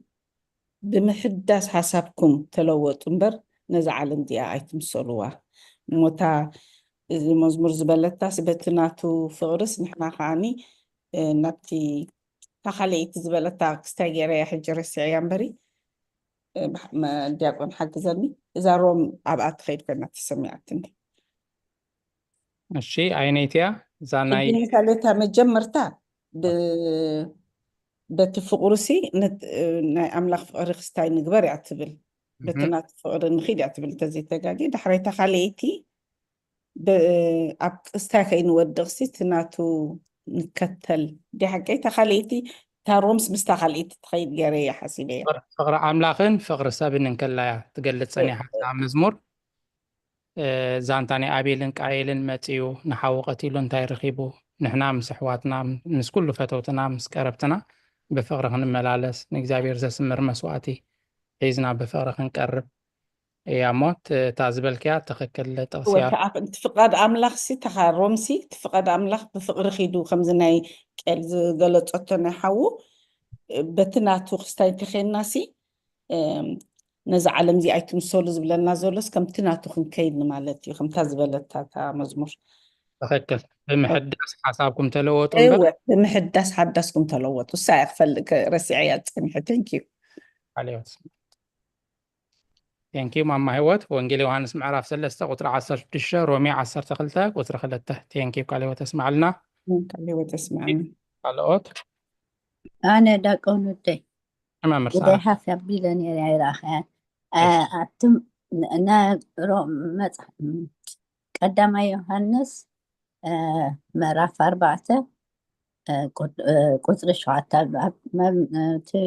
chapter مبزهتو بزعبو فقر يتقدس أتم فقراتي فقر كاب أملاخ يامو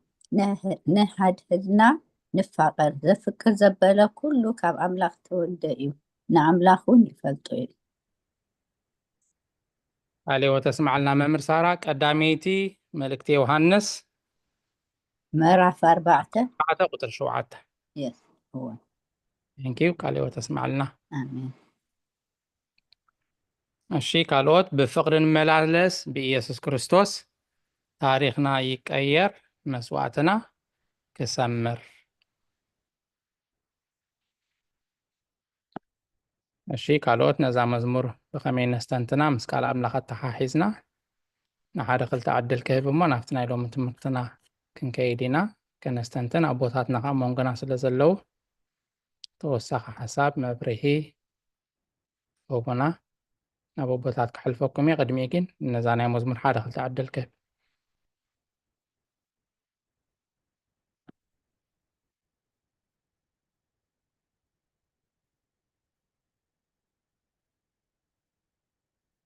እሺ እምበኣር ዝኾነ ሓሳብ ተዘየለ ናብዚ ናይ ሎሚ ዕለታዊ ትምህርቲ መፅሓፍ ቅዱስ ናብ ክንሰግር ኢና ሓውና መምህር ተኽሉ ሎሚ ድመሃረና ቀዳመይቲ መልእክቲ ጳውሎስ ናብ ሰብ ጢሞቴዎስ የቕሬታ ናብ ጢሞቴዎስ ምዕራፍ 5 ኢና ተማሂርና ሎሚ ካብዚ ሎሚ ዝተማሃርናዮ ደስተንተናዮ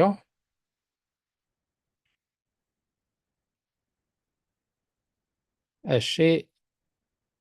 ጥቕሲ ተሰዲደን ኣለዋ ኣብዚ ሜሴጅ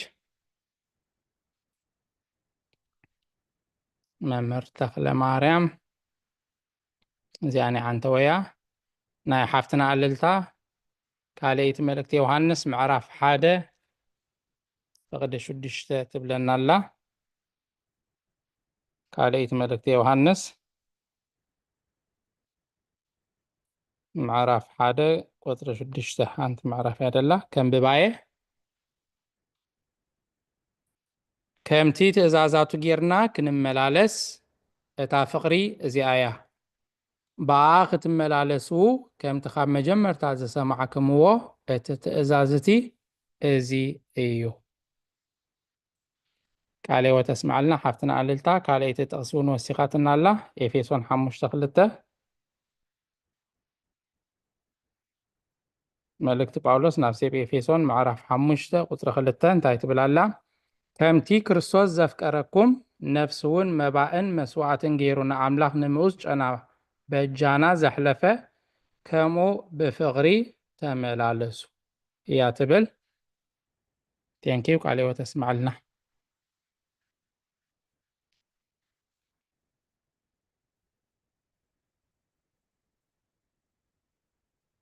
ኣራይ ስድራ እግዚኣብሔር ናይ መዝሙር ኣስተንትኖ ንሕጂ ኣብዚ ከኣኽለናዩ ናይዚ ናይ ሎሚ ክንመሃሮ ፀናሕና ትምህርቲ መፅሓፍ ቅዱስ እንታይ ኣስተንቲና እንታይ ተማሂርና ሕቶ እውን እንተለና ሓሳብ ርእይቶ ዝኾነ ይኹን እንተለና ኣቦታት ኣብ መንጎና ስለ ዘለው ናባኹም ከብሎ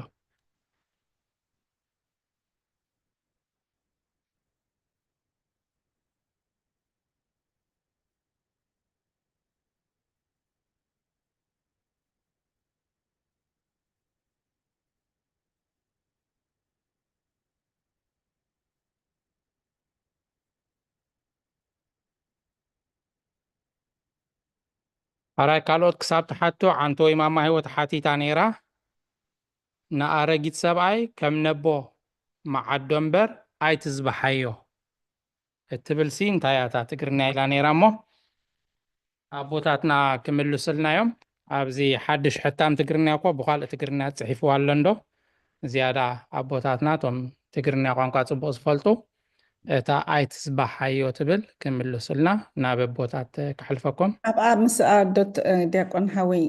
ሕጂ ክብላ ደልየ ግን ዳሕራይ ክስታ ከይትኾንስ እዚኣ ካ ሲንግል እያ ንበይና ወርድ እያ መበል ቀደምሲ መበለታ እንታይ ሽምንታይ እታ ክንብላ ዝዋ ምሰና መበለታት ሲ ሕጂ ኣብ ዓድና ዘራርባሲ ከምዚ ኣምግላድ ትምህርቲ ተማሃርና ኣነ ብካልእ እየ ዝሓስባ ነይረ እዚአን ከዓ መበለታት እየን ዝብላኖ ከምዚ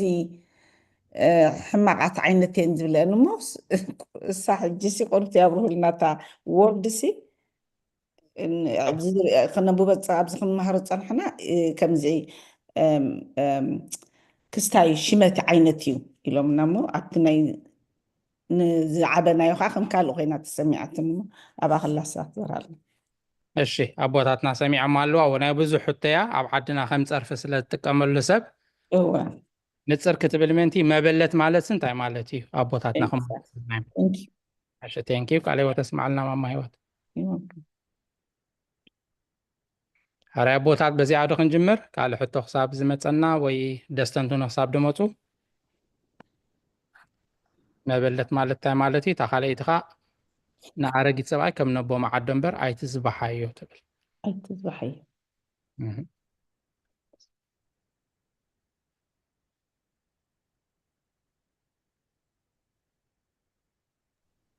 ቆነ ወይ ነቦ እሽተስፎም ወይ ነቦይ መርጌታ ኣዲብሉ እሺ ሓራይ ንሳና ኣለዉ መስመር ኣበይ መርጌታ ወይ ኣበይ ቀሽ ተስፎም ክትምልሱልና ተን ሕቶታት ዲያቆነይ ነባና ነበይ ቀሽ ተስፎም ዳኽትቦም እሺ ሓራይ ኣቦና ኣበይ ቀሽ ተስፎም ናባኹም እያ ሓራይ ዓቕምና እንዳሓን حراي كم يمسيهم كلهم تدري بس እግዚአብሔር ተንኪ መመራይ ጽቡቅ ቀራርባ እግዚአብሔር ተመስገነ ይሁን ህይወተይ ታ ኣይትዝባሓዮ ማለት ኣይትዝለፎ ባል ዝኸልያ ኣይትዝለፎ ክትግስጾ ከለኻሲ ክብሪ ብዘለዋ ክቢርካ ሒዝካ መዓድ ከም ዘለዎ ናይ ግድን እዩ ግን ኣይትዝለፎ ኣይትፅረፎ ኣይተዋርዶ ማለት ክብሩ ሓልወሉ ማለት እያ ታክዝባሓዮ ዝፀርፊ ብገለ ንዑሲ ክብረቱ ዝትንክፍ ኣይትግበሮ ማለት እያ እታ መበለት ማለት ድማ ሰብኣያ ዝሞታ ማለት እያ ሕፅር ብዝበለት ማለት እዩ ሰብኣያ ዝሞታ እታ ሽመት እያ ዝበልክያ ከም ኣይኮነትን እተን ሰብኣየን ዝሞተን ደቀንታ ብግቡእ ዘዕበያ ሞድሓር ድሕሪኡ ከይተመርዓዋ ማለት እዩ ደቀን ይዕብየን ምስ ወዳ ቤተክርስትያን ኣብ ኣገልግሎት ዝተፀምዳ ወይ ድማ ውሉድ እንተዘይብለን እውን ኩሉ ገዲፈን ኣብ ቤተክርስትያን ኣብ ኣገልግሎት ዝፅመዳ ናይ ቤተክርስትያን መበለት ተባሂለን መርዓዊአን ክርስቶስ ዝገበራ እዚአን ኤንተን ናይ ቤተክርስትያን መበለት ኣገልገልቲ ይበሃላ ዕድሚአን እውን ካብ 60 ዓመት ንላዕሊ እንተኾነ እተን ካልኦት ግን ኣብ ንእስነት ዕድመ ስለ ዘለዋ ናብ ከምኡ ዓይነት ኮሚትመንት ወይ ምውፋይ እንተዘይኣተዋ ይሓይሽ ከይምለሳ ከይጋገያ ክመርዓዋ ድማ ይፍቀደን ምርዓው ሕጂ ሓጢኣት ኣይኮነን ዘሎ እንታይ ደኣ ናብቲ ናይ ኣገልግሎት ኮሚት ጌርካ ፀኒሕካ ዳሕራይ ሓሳባትካ ለዊጥካ ክትምርዖ ክትደሊ ከለካ እቲ ፀገም ዝኸውን ዘሎ እሞ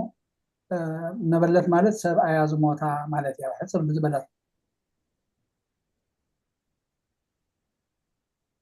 ኣሜን ቃልዮ ተስምዐልና ኣቦና ክትንፅረልና ምእንቲ ይቕሬታ ዝኾነት ሰብኣያ ዝሞታ ወላ መንእሰይ ጓል 10 ዓመት ድያ መበለት ትበሃል ወይስ ልዕሊ 60 ምእንቲ ክትንፅር ኢለ ኩለን እየ መበለት ትበሃል ሰብኣያ ዝሞታ ክሳብ ክትምርዖ ሰብኣያ እንድሕር መይትዋ ኮይኑ ካልኣይ ክሳብ ዘይተመርዓወት መበለት እያ ትበሃል ግን ዘይተመርዓወት ደጊማ ቃልዮ ተስምዐልና ኣቦና ዲያቆነይ ንእሽተይ ደብዛናይ ኣቦ እሸስፈም ክውስኸላ እሺ ኣብሪ ህዋን ዲ እንታይ ክብል ኢልአ ሓፍትና ህይወት ደምፃታ ኣብ ዓድና ወዲዛ መበለት እንዳ ተባህለ መበለት ሲ ዳርጋ ከም ፀርፍን ከም ብሕማቅ እያ ትግለፅ ማለት እዩ ግን ከም ዝኾነ መሃሮ ዘምሰና ኣብ ቃል ኣምላኽ ግን ዋላታ ኣብ መፅሓፍ ቅዱስ 2 ሳንቲም ሂባ ተማሽሓት ድሃቡ ዘይተፃሓፉ ተፃሒፋ ዘላ እውን መበለት እያ ዝብላ ሕጂ ከምቲ ብልምዲ ንፈልጦ ብዓድናን ከም ቃል ኣምላኽን ግን ሰማይን ምድርን ማለት እዩ መበለት ሲ ሰብኣያ ምስ ዓረፋ ከምቲ ኣቦ እሸስፎም ብሎ ዝፀንሐ ዋላ ውሉድ ሃልዋ ኣይሃልዋ ሂወታ ንኣምላኽ ዝወፈየት ኣብ ቤተክርስትያን ኣብ ኣገልግሎት ድማ እትርከብ እያ ማለት እዩ ከም ልምዲ ኣብ ዓድና ግን ዳርጋ ፀርፊ እዩ ኣደ ዝዕበየቶ ሰብኣያ መይትዋ ድዩ ክንዲ ኩሉ ኮይና ዝዕበየቶም ንዓለም መኒና ድሕሪ ሰብኣያ ደቅዛ መበለት ደቅዛ ሰበይቲ እንዳተባሃልካ ከም ፀርፊ እዩ ዝሕሰብ እሞ እቲ ብዓድና ንጥቀመሉን እዚ ክንምሃሮ ዘምሰናንሲ ይፈላለ እዩ ክብል ኢለ እሞ ንሕና እውን እቲ ልምዲ ወፂኡ ወዲ መበለት ኢልና ከይንፃረፍ መበለሲ ዳርጋ ንእግዚአብሔር ዝተወፈየት እያ ድሕሪ ሰብኣያ ክብል ኢለ እየ ንኪው ኣሜን ኣቦና ቃል ህይወት ተስምዓልና Thank you, አባታችን። ኣዝዩ ንጹር መልሲ ገይሮም መሊሶምልና እዮም ኣቦታትና ናብ ካልእ ክንሓልፍ ብሓቂ ብዓይ ካብቲ ናይ ሎሚ እሺ ብጣዕሚ ቴንኪዩ እዚኣስ ንኩላህና ክንመሃረላ ኢና ብጣዕሚ ቴንኪዩ ኣቦታትና እግዚኣብሔር ተመስገን እዚ ትምህርቲ ተኸፈተልና ኣሜን ቃል ህይወት ተስምዓልና ማማ ህይወት ድማ ቴንኪዩ ንሕተኺ ቃል ህይወት የስምዓልና እሺ ተሳተፍቲ ስድራ እግዚኣብሔር ሎሚ እንታይ ተማሂርና ካብዚ ኩሉ ክንሰምዖ ፀናሕና ነዞም ኣቦታት ነዞም መምሃራን ግዚኦም ወፊዮም ምሳና ዘምሰዩ ወንታይ ሒዞም ዳ ይኸዱ ኣለዉ ምእንቲ ከይብሉና ከዓ ወላ ሓንቲ ኣነ ሎምስ እዚኣ ተማሂረ ኢልና ንእሽተይ ክንጠቅስ ደስ ንበለኒ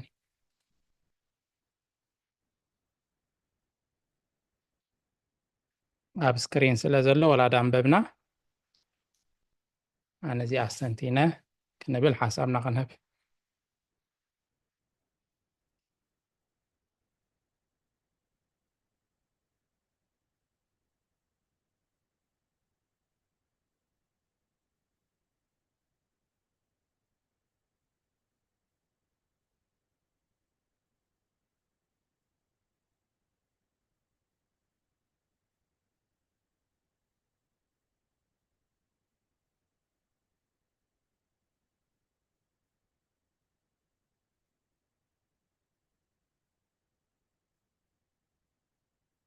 ኣራይ ኣነ ከዓ ክሓትት ኣቦታት ምዛብ ዝተሓተተ ተመሳሳሊት እንዳ ትሕት ኢላ ከዓ ኣብዛ ቁፅሪ 11 ሓያማት ግና ንክርስቶስ ተፃሪረን ፍትወት ስጋ ምስ ተላዕለን ክምርዓዋየን ዝደልያ እሞ ንኣተን ኣርሕቀን ትብል ደላሲ መን እየንተን ሓያማት ተባሂለን ደለዋ ኣብኣ ኩልኩም ከተብርሁልና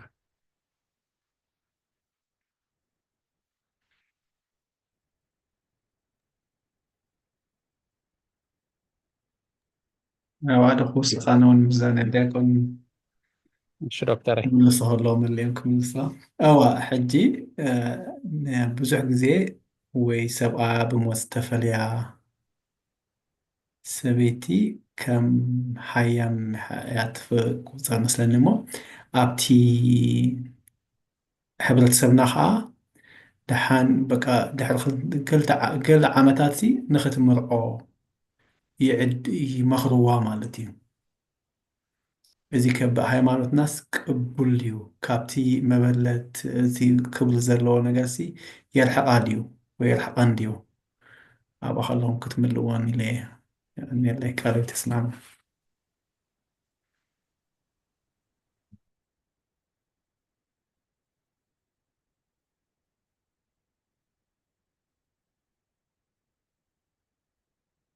بمرجعها أنا بقش بمرجعها بغيركم كتبروا لنا كلاتنا حتى أب عدنا ستي حصرت تقرني عادي قال بوزح سبت أشم خوني أبز ما بلت حيامات جلسي كونفيجن على لو بحفش عدنا نايكو عنكو حصرتي مثلني كتبروا لنا تن في الليل نمن يقوم دبلن دلب في اللاي كاسي أرحق أني لو نمن تايو مرعاوين ددلي أمو أرحق أن ممرعاو دي فك أدم كوينو جزي مساحة وساب لكم كتبروا لنا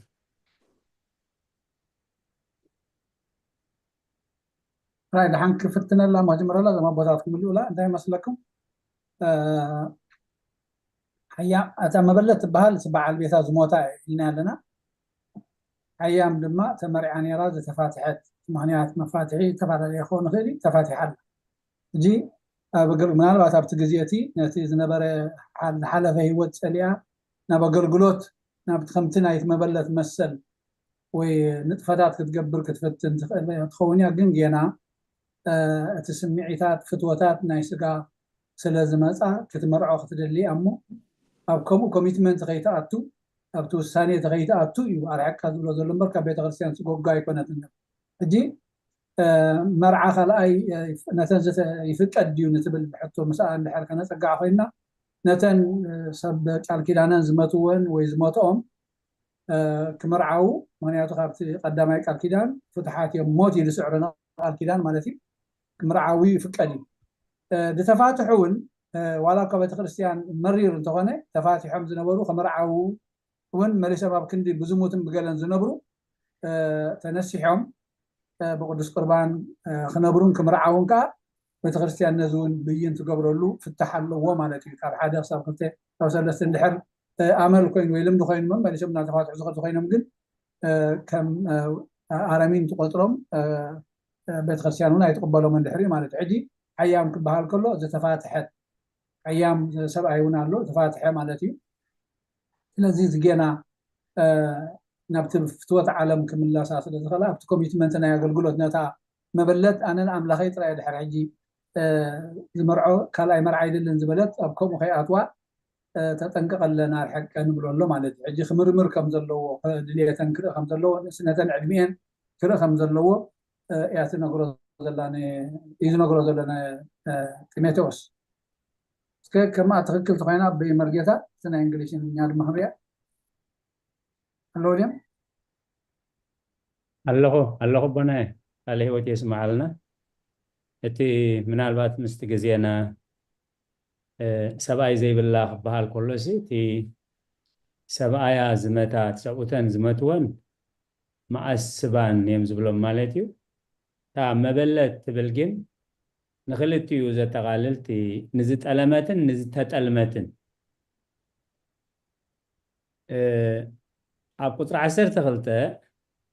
ንሳተን ነታ ቀዳመይቲ እምነተን ስለ ዝጠለማ ፍርዲ ኣለወን እዚአን ኪዳነን ኣፍሪሰን ብዘይ ብቑዕ ምክንያት ኪዳነን ኣፍሪሰን ናብ ካልእ ሓሰባት ዓለማውነት ዝኸዳ ተቂስወን ኣሎ ማለት እዩ እዚአን ሕጂ ተን ዝጠለማ እየን ነቲ ኪዳነን ዝጠለማ ኪዳነን ዘፍርሳ ምስ ኣምላኽን ምስ በዓል ቃል ኪዳነን ዝነበረን ዘፍረሳ እየን ማለት እዩ እተን ካልኦት ከዓ ዝተጠልማ እየን ሕጂ እታ ቤተክርስትያን ከም ፍቃድ እግዚኣብሔር ዳኣ ይኹን እምበር ዝበሎ ኣብ ቃል ኪዳነን ፀኒዐን ከለዋ ሂወተን ኣርኒበን እናኸዳ ከለዋ ንዝተጠልማ ግን እዚኣተን እታ ቤተክርስትያን ፍሉይ እንታይ ሽሙ ትገብረለን ማለት እዩ እቲ ወዲ ዘኽስታይ ኢልካ ይፅረፍ ዝበሃል እሱ እንታይ እዩ ዝብል ሲራክሲ እትትናበብ ነገረ ፅሩኣ ዘእይሰኒ ለናባቢሁ ወኢለ ዘይሰሞን ንሰማዐ ይኹን ንባህሊኡ ዘይጠቅም ዘረባ ኣይትዛረብ ብፍላይ እታ ናይ ኤፌሶን 4:29 እቲ ንሰማዓቱ ንበረኸት ዝኸውን ከከም ዘድልዮ ክሃንፅ ዝኽእል ዳኣ ሰናይ ዘረባ ተዛረብ እምበር ዘይጠቅም ዘረባስ ካብ ኣፍኩም ኣይውፃእ እዩ ዝብል ስለዚ ነቲ ኣቦ ዘይብሉ ሰብ ብፍትሕ ድዩ ብሞት ድዩ ኣቦ ዘይብሉ ሰብ ወይ ነታ ሰብኣይ ዘይብላ ኣደ ኣብ ክንዲ ምትብባዓ ንዓኣን ንደቃን ምፅራፍ እዚ ኢክርስቲያናዊ ስነ ምግባር እዩ ማለት እዩ ስለዚ እዚ ከዓ ካብ ዋሕዲ ቃል እግዚኣብሔር ካብ ዋሕዲ መሪሕነት ዝመፀ ጎዳኢ ወይ ሕማቕ ባህሊ ካብቲ ክእረም ዘለዎ እዩ እሞ ተንኪፈዮ መስለኒ ስለዝተፈቅደለይ ብልቢ የመስግን እቐኒየለይ እሺ ማማ ሂወት ኢትካ ሓፋቢል ከለኽ መስለኒ ምስቲ ኣብ ቁርጢ ክተብኣ ከለኹም ኣቦታት ክስታይ ተብሉ ንሲ ቤቀሺ ሕጂ ተፋትሓሲ ክምርዓ ዋላ እቲ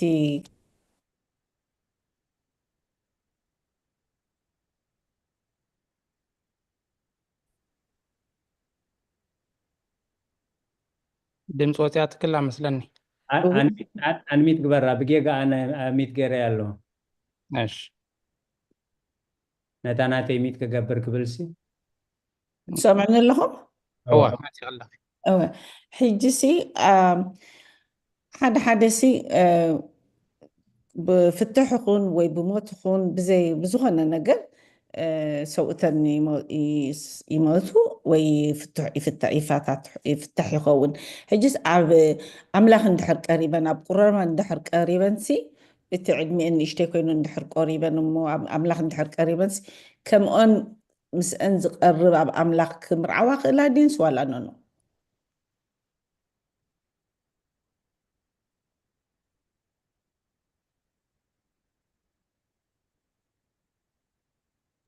ኣቦታት ፅቡቅ ገይሮም ሰሚዖማ ኮኑ እዮም ንዓይ ግን ንእሽተይ ድገምለይ መብርሂ ትደሊ ኣለኹ እወኒ እንታይ ዝብል ሕጂ ሲ ብፍትሕ ይኹን ወይ ብሞት ይኹን እቲ ዕድሚአን ንእሽተይ ዝኾነ በስታ ኩሉ ዳሕሪ ኣብታ እዋንቲኣ የብላ ምስ ኣምላኽ ንቐርባ ቁርባን ንገብራ ግን دحراي نمالبات كم أنز مسل أب قربان زأتو اندحر كستا جيرنس خمر عوي يخولو ديوم أيكولو بناي قربان جيرو زقربت يزبل زلو خان حج أب أملاخ زقربت مون تزمس عقل مساق أب أملاخ قرب تخينو ولا سيكالني يسمع له بوتات نبغاتكم بوتات بسوي كم حايش هراي أنا هوايتي تاي أمكو تحنكن من قدون الساعة حري فتح في خلاين زمرعو نتقال كده المأسري مرجع عنده تقصى بلما يرم صلوت قال كده تكليل هيد الجمني خلاين زمرعو كنت عايز بحال لنا صلوت ما أسب زبلاله بقدس قربان مرعو بتخرستيان تفكركم سرعة علمنا مالتي حتى بزبلة مركع هو نساقن قريبا نحن نيرا يزبل زلو كوبنا أقدم قريبا نيرا وينسو قريبا نيرسي كما قراب دما أوكي أوكي إيشي thank you قدس قربان هذا هو يفكر أوكي alright thank you أبونا زبوغيرا ملي سوميامة قرابي كون خيل ويكا نتنا تاهيوت مسمسة كحتى خلو أنا بحق بقدس قربان مسك زابير يزنبر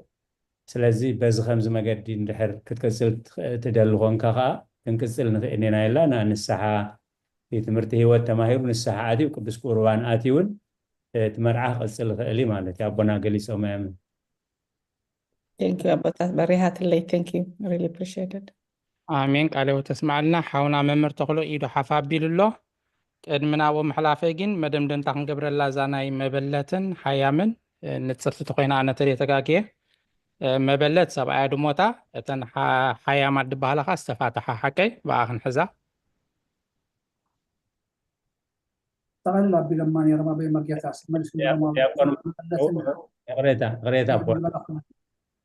تن مبلتات ساكلتي خفلا زت ألمان زتات ألمان مالي مبلت سبعة دموتا دي كونن سبعة زبوتا مو معسبيات بهال مالي أبزجين مبلت يلو على خما يوم كعبك الصفون اللي سمعت بخما يكو أزني دي لسه كون في سكينة غريتا ببينهم كين أنتنا كلتهم ملسي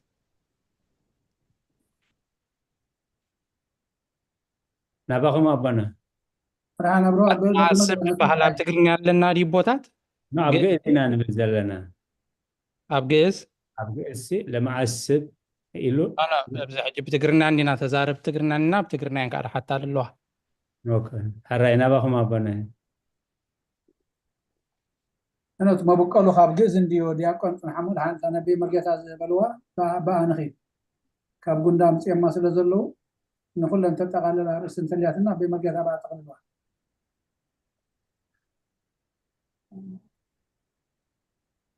أب طلعتنا وإن ما أسب نازز زبل صلاتي زلنا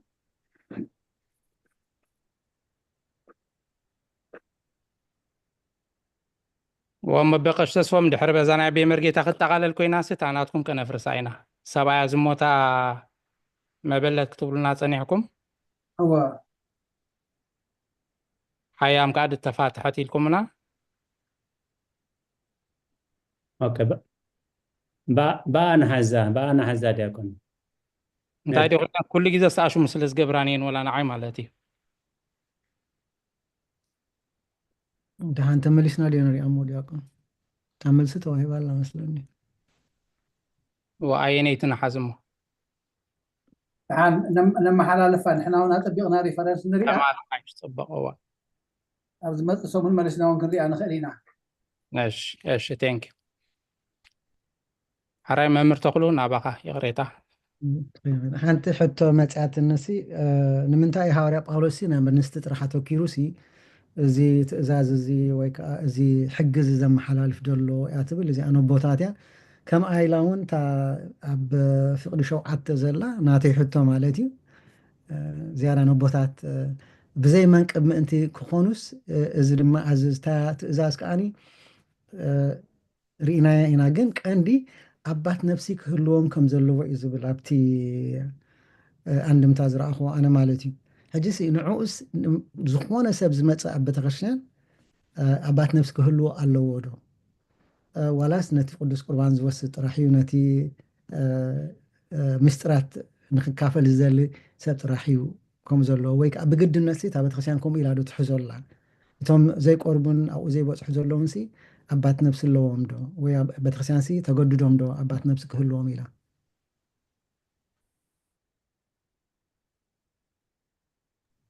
ንፅርቲ ክትከውን ተስፋ ገብር ታሕተይ ድሓን ተቐዳመይቲ ነብይ መርጌታ ክገድፈሎም እየ ማለት ንፅርቲ መልሲ የብለይ ንምንታይ ናብ ኣንስቲ ተኪሩ ግን ኣብ ኣንስቲ ንእሽተይ ክብላ ተኮይና በዴታት እቲ ፆር ድሕሪ ሰብ ቃል ኪዳንን ብፍላይ ኣብኣተን ከቢድ ሰብኣይ ተኮይኑ ሕጂ ናይ ግድን እዩ ክምርዖ ዝግበር ማለት እዩ ሰበይቲ ግን መፅሓፍ ቅዱሳሉ ደውል የፅንሕ ኢለ ደቃ ሒዛ ደቃ ክትዕቢ ብዘይ ካልኣይ ከይተመርዓወት መብዛሕትኡ ግዜ ንሪኦ እዚ ልሙድ ተመክሮ እዩ ኣርጋ ኣይመርዓዋን እየ መብዛሕትአን ደቀን ከዕብያ ብኡየን ዝውድኦ ኣብታ ካልኣይቲ እንድሕር ክንብል ኮይነ ድማ ኣባት ነብሲ ክህሉ ግዴታ ኣይኮነን ንሂወትካ ግን ኣገዳሲ ምግዳድ ዝበሃል እሞ ኣብ ክርስትና ብፍፁም የለን ኣባት ነብሲ ክህልወካ ከምዚ ክትገብር ምግዳድ ዝበሃል የለን መሪጫካ ኢካ ትኣትው ንጥቕሚ ናይ ኣባት ነብሲ ግን እንታይ እዩ ናብ ክርስቶስ ንክትበፅሕ መገዲ ሂወት ዝግስፀካ ዝምዕደካ ዝምህረካ ዘባራትዓካ ምስጢርካ ዝካፈለልካ ድኻምካ ዝርዳእልካ ከምዚ እሙን ብፃይ እውን ዝህልወካ ከምኡ ክኸውን ኣባት ነብሲ ናይ ግድን ጠቃሚ እዩ ኣብ ንስሓ ሕጂ ንምንታይ ንስሓ ንካህን የድሊ ንዝብል ክንሪኦም ከለና ንካህን ምስጢርካ ከተካፍሎ ፀጋምካ ከተካፍሎ ከለካ ብምስጢር ዓቂቡ ድጋፉ ካብቲ ቃል ኣምላኽ ዝልግሰልካ ንሂወትካ ገዳሲ እዩ ሕጂ ኣገዳሲ ምዃኑ እንተዳሪእናዮ ንገዳሲ ክትገድፍ ከለካ ትጉዳእ ከም ዘለካ ኢኻ ትፈልጥ ዘለካ እምበር ግዴታ ጌርካ ክትወስዶ ኣይግባእን ግዴታ ዘይኮነስ ንሂወትካ ኣገዳሲ እዩ ንሕና ነብሲ ወከፍና ድኻም ስለ ዘለና እንታይ የድልየና ደገፍቲ የድልየና ነንሕድሕድና ክንደጋገፍ ከም ዘለና ኸ ኣምላኽ ነገረና ማለት እዩ ፆር ሕድሕድና ክንፀውር ከም ዘለና ሓጢኣት ሕድሕድኩም ተናዘዙ እዩ ኣብታ ናይ ሃዋርያ ያዕቆብ ማለት እዩ ንኻንካ ትነግር እሞ ምስጢርካ ዓቂቡ ድኻምካ ዝሕይለሉ መንገዲ ኣምላኽ ትሕዘሉ መንፈሳውነት እትለማመደሉ ይምዕደካ ይምህረካ ይሕግዘካ ማለት እዩ ተቐዳመይቲ ግን ብዙሕ ሕሙቕ ዝበለ መልሲ ክህበላ ኣይክእልን ኣበይ መርጌታ ናባ ናብ ኣቤ ቀሽ ተስፎም ቅድሚ ምስጋርና እታ ናይ መምህር ተኽሉ ተረዲእያ እንድሕሪ ኮይነ ንዓይ እውን ከም ሕቶ ማለት እየ ሓታ ወላቱ ቆራቢ ድዩ ኢሉ ነይሩ እሞ ሕጂ ወላቱ ድቆርብ ሰብሲ ኣበ ነብሲ ክሕዝ ኣይግደድን ድዩ ከይተነስሐ ምስ ኣባት ነብሲ ከይተማኸረ ከምቲ ድበልኩሞ ብዙሕ ነገር እንዲ ዝተርፎ ካብ ካህን ትረኽቦ ሲ ማእልያ ይብሉን ሕጂ እኖ ኣነ ኣይገድሰንኒ ኣይድልየንን ኢሉ እንድሕር ኣብዩ ክቆርብ ከይኽእል ዶ ኣበ ነብሲ ደይብሉ ከይተነስሐስ ክቆርብ ክእል ዶ ብደይ ንስሓ ሓባይ ፅቡቅ ድሓን ብዘይ ንስሓ ሞ ቁርባን ዝበሃል ድማ የለን ንስሓ ቅድሚ ቁርባን ናይ ግድን ስለዝኾነ እቲ ኣብ ቁርባን ዝበፅሐ ድማ ትርጉም ንስሓ ተረዲእዎ ንስሓ ተግቢሩ እዩ ዝኸይድ ዘሎ ማለት እዩ ኢልካ ኢኻ ክትርድኦ ዘለካ ማለት እዩ ሂወትና ኩሉ ግዜ ንስሓን ቁርባንን ካብተን ዝደጋገማ ምስጢር ናይ ቤተክርስትያን እየ ምስጢራት ናይ ቤተክርስትያን ንስሓ ቁርባንን ቀንዲልን ተን ዝደጋገማ እየን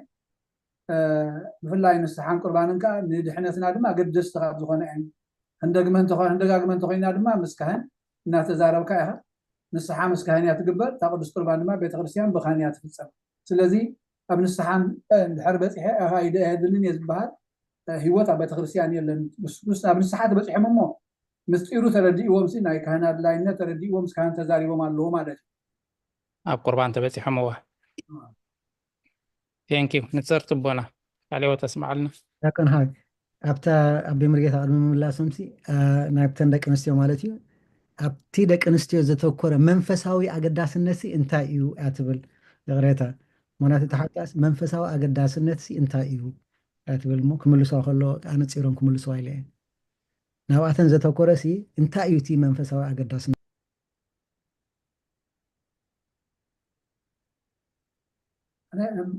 ጥቕሲ ሓንቲ ክበካ ክድነ ድሓኒ ሽለይ ክፍትነላ እንታይ መስለካ ኣዴታት ወይ ሰበይቲ ብዓብዩ ከምቲ ኣዳም እውን ዝበላ ኣዳም ሲ ندينا حيوان انتاي لوا تا እግዚአብሔር مسحابو هيوتي لوا منጭ هيوت يا حجي أدي ويسبيتي منጭ هيوت يا مسارت هيوت يا كاب محصنا حزاب حقفا بطبا يعبيا هاناتيت ስለዝኾነት ናይቲ ቤተሰብ ናይቲ ሕብረተሰብ ድማ ኮር ያ መሰረት ያ በዚ ክንሪኣ እንተ ኮይና ማለት እዩ ኣነ እዚ ሕጂ ኣብዚ ረኺበ ያኽላ ክእል ብዙሕ ትንታን የብለይን ግን በዚ መንፈሳዊ እዚ ክንሪኣ ድኾን ንኽእል ንኸውን ናብ መርጌታ ከም ሕቶ እያ እዚኣ እናባኹም ድሓን ዝያዳ ምስቲ ሞያኹም ኣተሓሒዝኩም ዝያዳ ክትገልፅዋ እያ ዝሓሸት እንታይ ግን እቲ ቆላ ብተፈጥሮስ መብዛሕትና እቲ 90% ካብ ጥንሲ ጀሚሩ ርክብናስ ምስ ኣዴታትና እዩ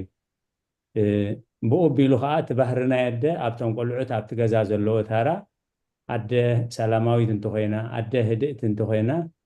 እቲ ገዛ ከመይ ከም ዝኸውን ስድራ ከመይ ከም ዝኸውን ሰሎሞን ኣብ ምሳሌኡስ ካብ 31 ካብ 10 ብዛዕባ ኣብ ገዛ ኣብ ደቃ ኣብቲ ሕብረተሰብ ዘለዋ ታራ يجلس مالتي أمور داتا أنتاي إلو جلس وازلو مالتي دقايت أمور برختي بلوا سبعة خاب على بيتها أي إمنا إلو سلزتنا يد تارا أبت كريستيانا وهي وات أبت سلامة ونبرة عاب تارا سلزلوا أورا قدس باولوس كان تجزا خصنع تجزا بإمنة خصنع بفقر خصنع بسلام خصنع نابزي نظر استزغام زوم صوتي تعشمتات زحبر مالتي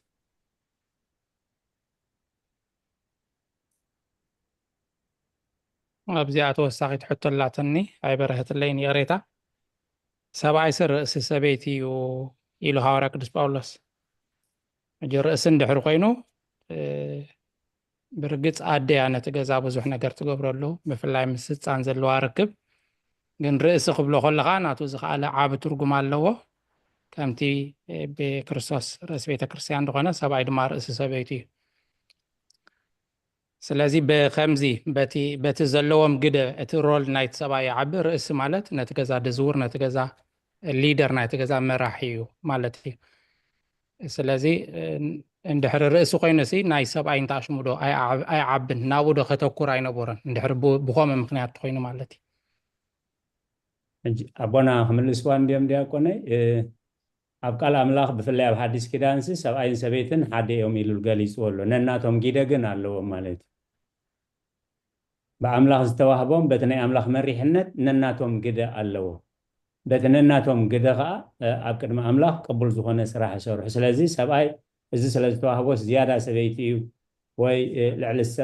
لعل سبيتي زبل هواريا باولوس انتايلو بكريستوس حد يوم يلقليس ولو مالت نناتنا اجام جن علنا مال سبايك تقبرو توهبو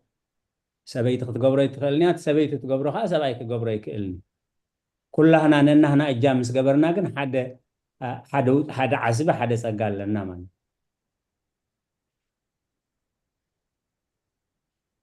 بتانا يدبل كا دياقون فاين تدارينا رئسي ندحر كوينو تسباي رئسي خم حنقول كم حسابي كم وساني غير كان حوسيت كايو تاسبي تخنتاي تخونا الله مالتي كم لبي تخونا الله حجي رئيس بزي لبخ تحت الحوسيت نيا مالتي بزي لبي رئيس ولا حنت ترجم يقولون دم تزي بالله رئيسي موت يا مالتي حجي تمالالي ام زغدو الانبر تحدنا تحد اقليلو زقبرو نجر ولا حنت يلا كنفلطو خلنا جن زي مبزحتو جزي خمنتاي غيرنا نقل تقلصنا يا أب حنتي تكالسي معرتوننا حمسة خميتي أب أقل أوردر كله أملاخ ناس أملاخ سرعة تنبر أملاخ فيشاي كوناني حجي مانيو الدرجة تي ماناجر مانيو تحس حساب مانيو صحافي مانيو إلو خاني سرعة كله وانا تاتكو كلها وانا أخذ لها معرفة تتسحكم حجي خطوسن كلا خادما كوفيلكا غوبا غيركا بت ممرح زوت اخايو بت حقي تمرح خطوسن ولا تي ماناجر زبحال كوسن تخينو بتا ممحدر تحق توسيني زوسن مالتي كبا انت وصيو بتم كلهم وننتي كحزوه دي اب حدار انت متينا 70 سبيتن دما 70 رئيس دا يكون ماناجر دا يكون መማሓደር ሕግና ይተሓዳር ኣሎ ቃል ኣምላኽ ከም ቃል ኣምላኽ ተመርኩሱ እዩ ታርኡ ዝገብር ታሰበይቲ ድማ ቃል ኣምላኽ ተመርኩሳ ታርኣ ትገብር ሰብኣይ ካብታ መማሓደሪት ሕጊ ናይ ቤተሰብ ክወፅእ እንከሎ በታ ቃል ኣምላኽ ይሕዝዎ ሰበይቲ ካብታ መማሓደሪት ሕጊ ናይ ቤተሰብ ክወፅእ ከላ ድማ በታ ቃል ኣምላኽ ይሕዝዎ ሕጂ እቲ ርእሲ ክበሃል እንከሎ ሲዮ ኢኻ ተባሂሉ ገባሪ ሓዳጊ ይኸውን ማለት ኣይኮነን ወይ ዝለዓለ ተራ ኣለዎ ማለት ኣይኮነን ብዘይቲኦም እውን ፋንክሽን ክገብር ኣይክእልኒ ምክንያቱ እኮ እቲ ሲዮ ዝበሃል ወይ እቲ መሓዳሪ ዝበሃል ፀብፃብ ኣቅርቡለይ ከምዚ ሃቡኒ ከምዝግበሩለይ ኢሉ ስራሕ እዩ ዝቋፃፀር እምበር እቶም ዋናታት ዝኾኑ ዘለው ድማ እቶም ትሕቲኡ ዘለው ዝሰርሕዎ እዩ ዝበፅሕ ዘሪእኻዮ እቶም ቫይታል ዝኾኑ ናይቲ ሕብረተሰብ ታሰበይቲ ትኸውን ኣላ ዝክንተርእና ኣቦታት ምስሎ ከለዉ ስርእስቲ ኮይኑ እሳ ድማ ልቢ ኮይና ኣላ ልቢ ድማ ምንጪ ናይ ህይወት ናይ ደም ትኸውን ኣላ ማለት እዩ ስለዚ ታርኦም ከምዚ በመርጌታ ዝበልዎ ብንፁር ኣምላኽ ስርዓት ክህብ ስለ ዘሎ ስርዓትን ማዕርነትን ገይሩ እዩ ፈጢሩና ኣምላኽ ማዕርነት ኣሎ ኣብቲ ማዕርነት ግን ስርዓት ክህሉ ኣለዎ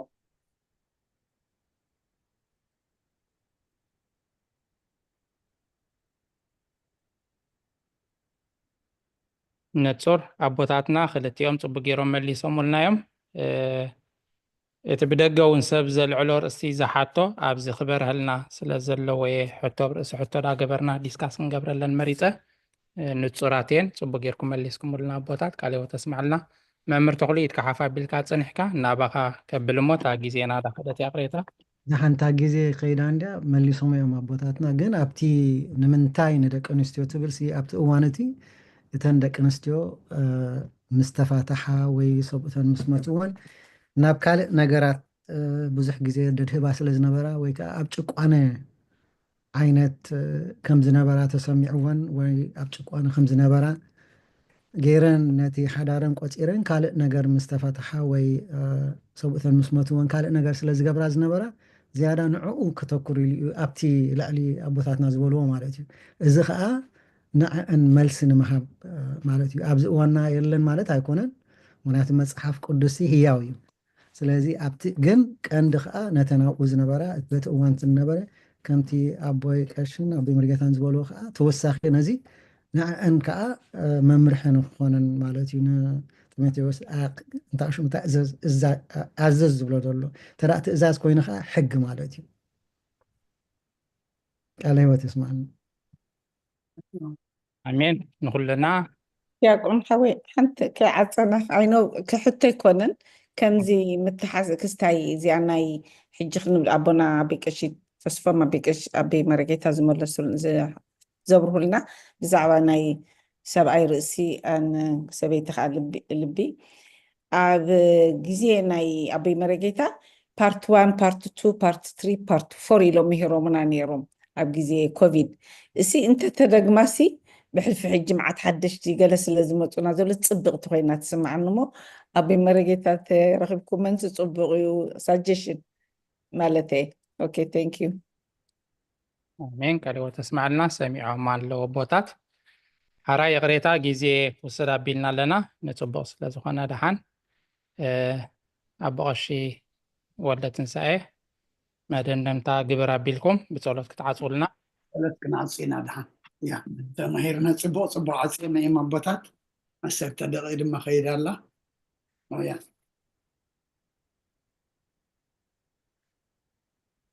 ቦሽ ላካዴታ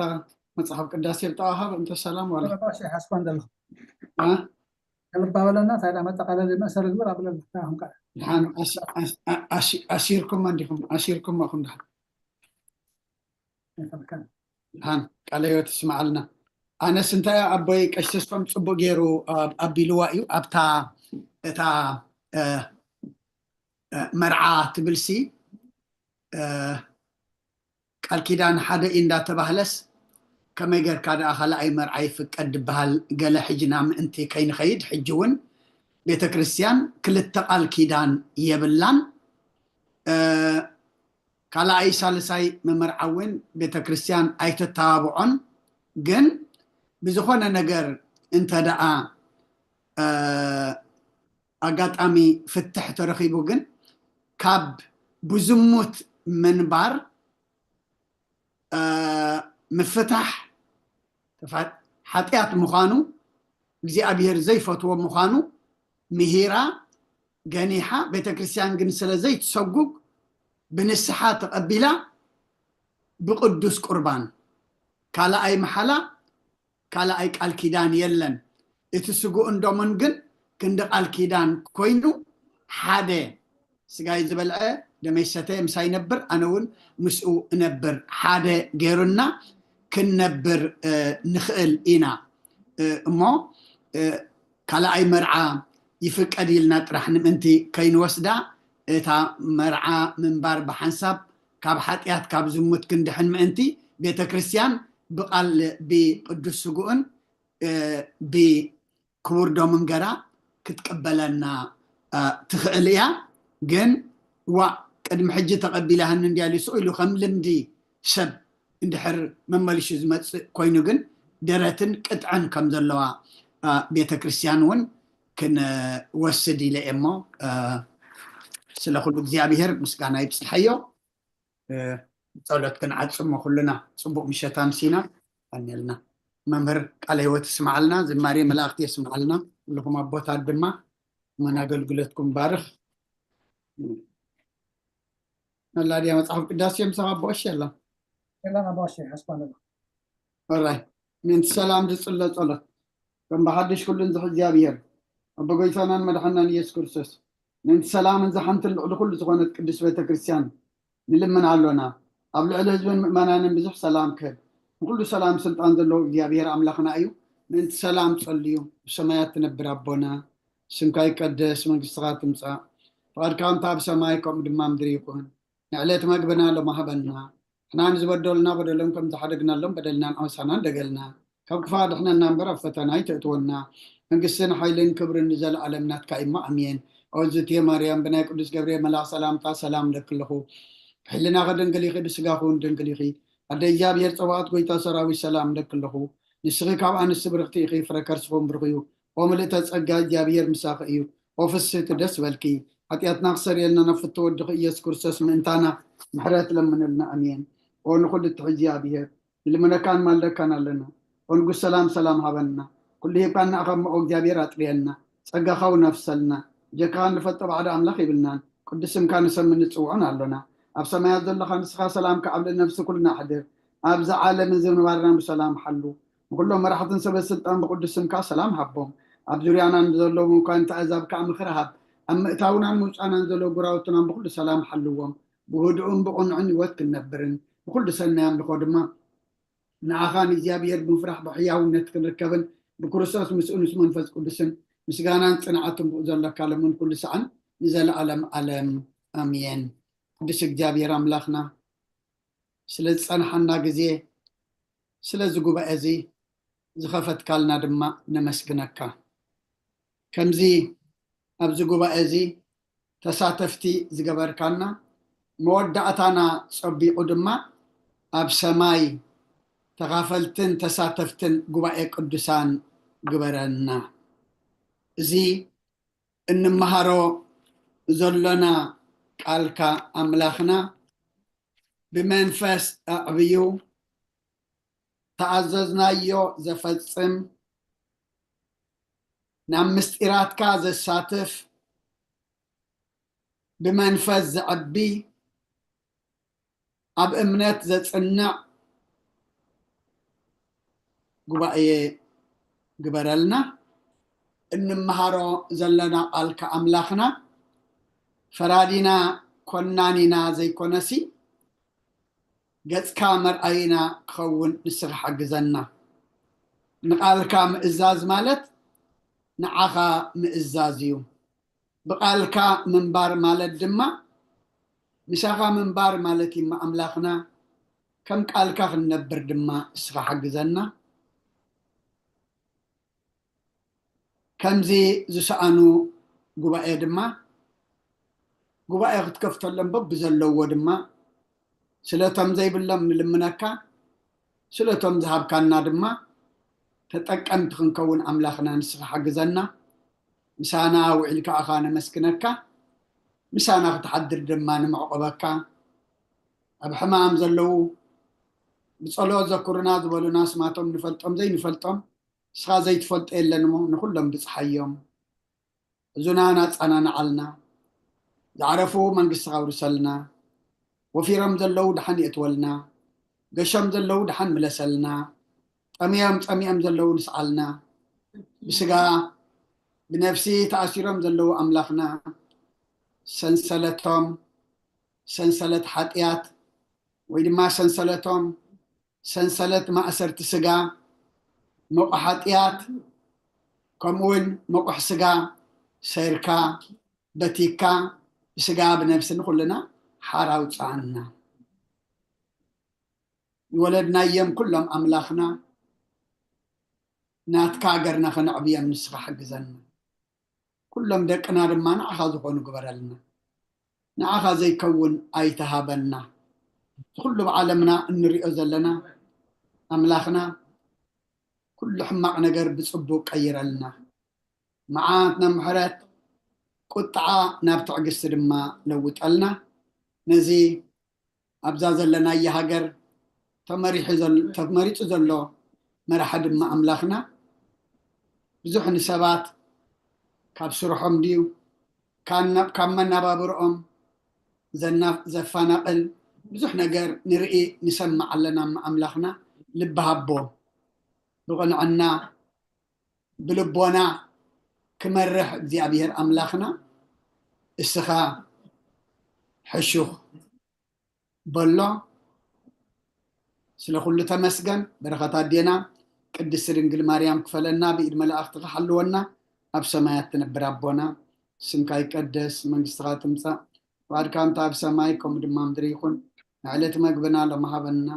نانز ودولنا بدولهم كم تحرقنا لهم بدلنا نعوسانا ندقلنا فكفاد احنا نمبر فتنا يتأتولنا من قسنا حيلين كبر نزل علمنا تكايما أمين أوزت يا مريم بناي قدس جبريل ملا سلام تا سلام لك له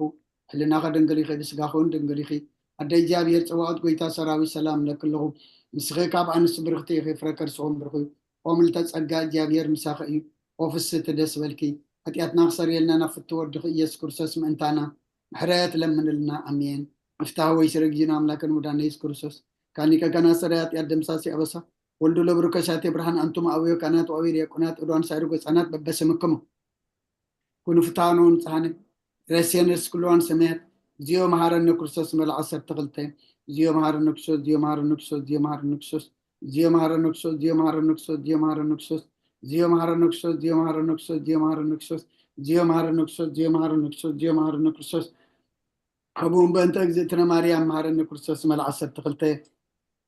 بنت أجزتنا مريم مهارن كرسوس بنت أجزتنا مريم مهارن كرسوس بنت أجزتنا مريم مهارن كرسوس بنت أجزتنا مريم مهارن كرسوس بنت أجزتنا مريم مهارن كرسوس بنت أجزتنا مريم مهارن كرسوس بنت أجزتنا مريم مهارن كرسوس بنت أجزتنا مريم مهارن كرسوس بنت أجزتنا مريم مهارن كرسوس بنت أجزتنا مريم مهارن كرسوس بنت أجزتنا مريم مهارن كرسوس بنت أجزتنا مريم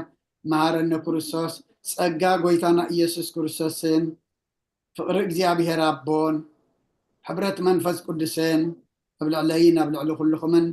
ኣብ ልዕሊ ኣብዘ ዘለናዮ ቦታን ቅፅፈን ድርብን ኮይኑ ይውረድ ክብርን ምስጋናን ንኣምላኽ ይኹን ንኩልኩም ድማ ኣገልግሎትኩምን ግዜኹምን ይባርኽ ብርክለይቲ ይግበረልና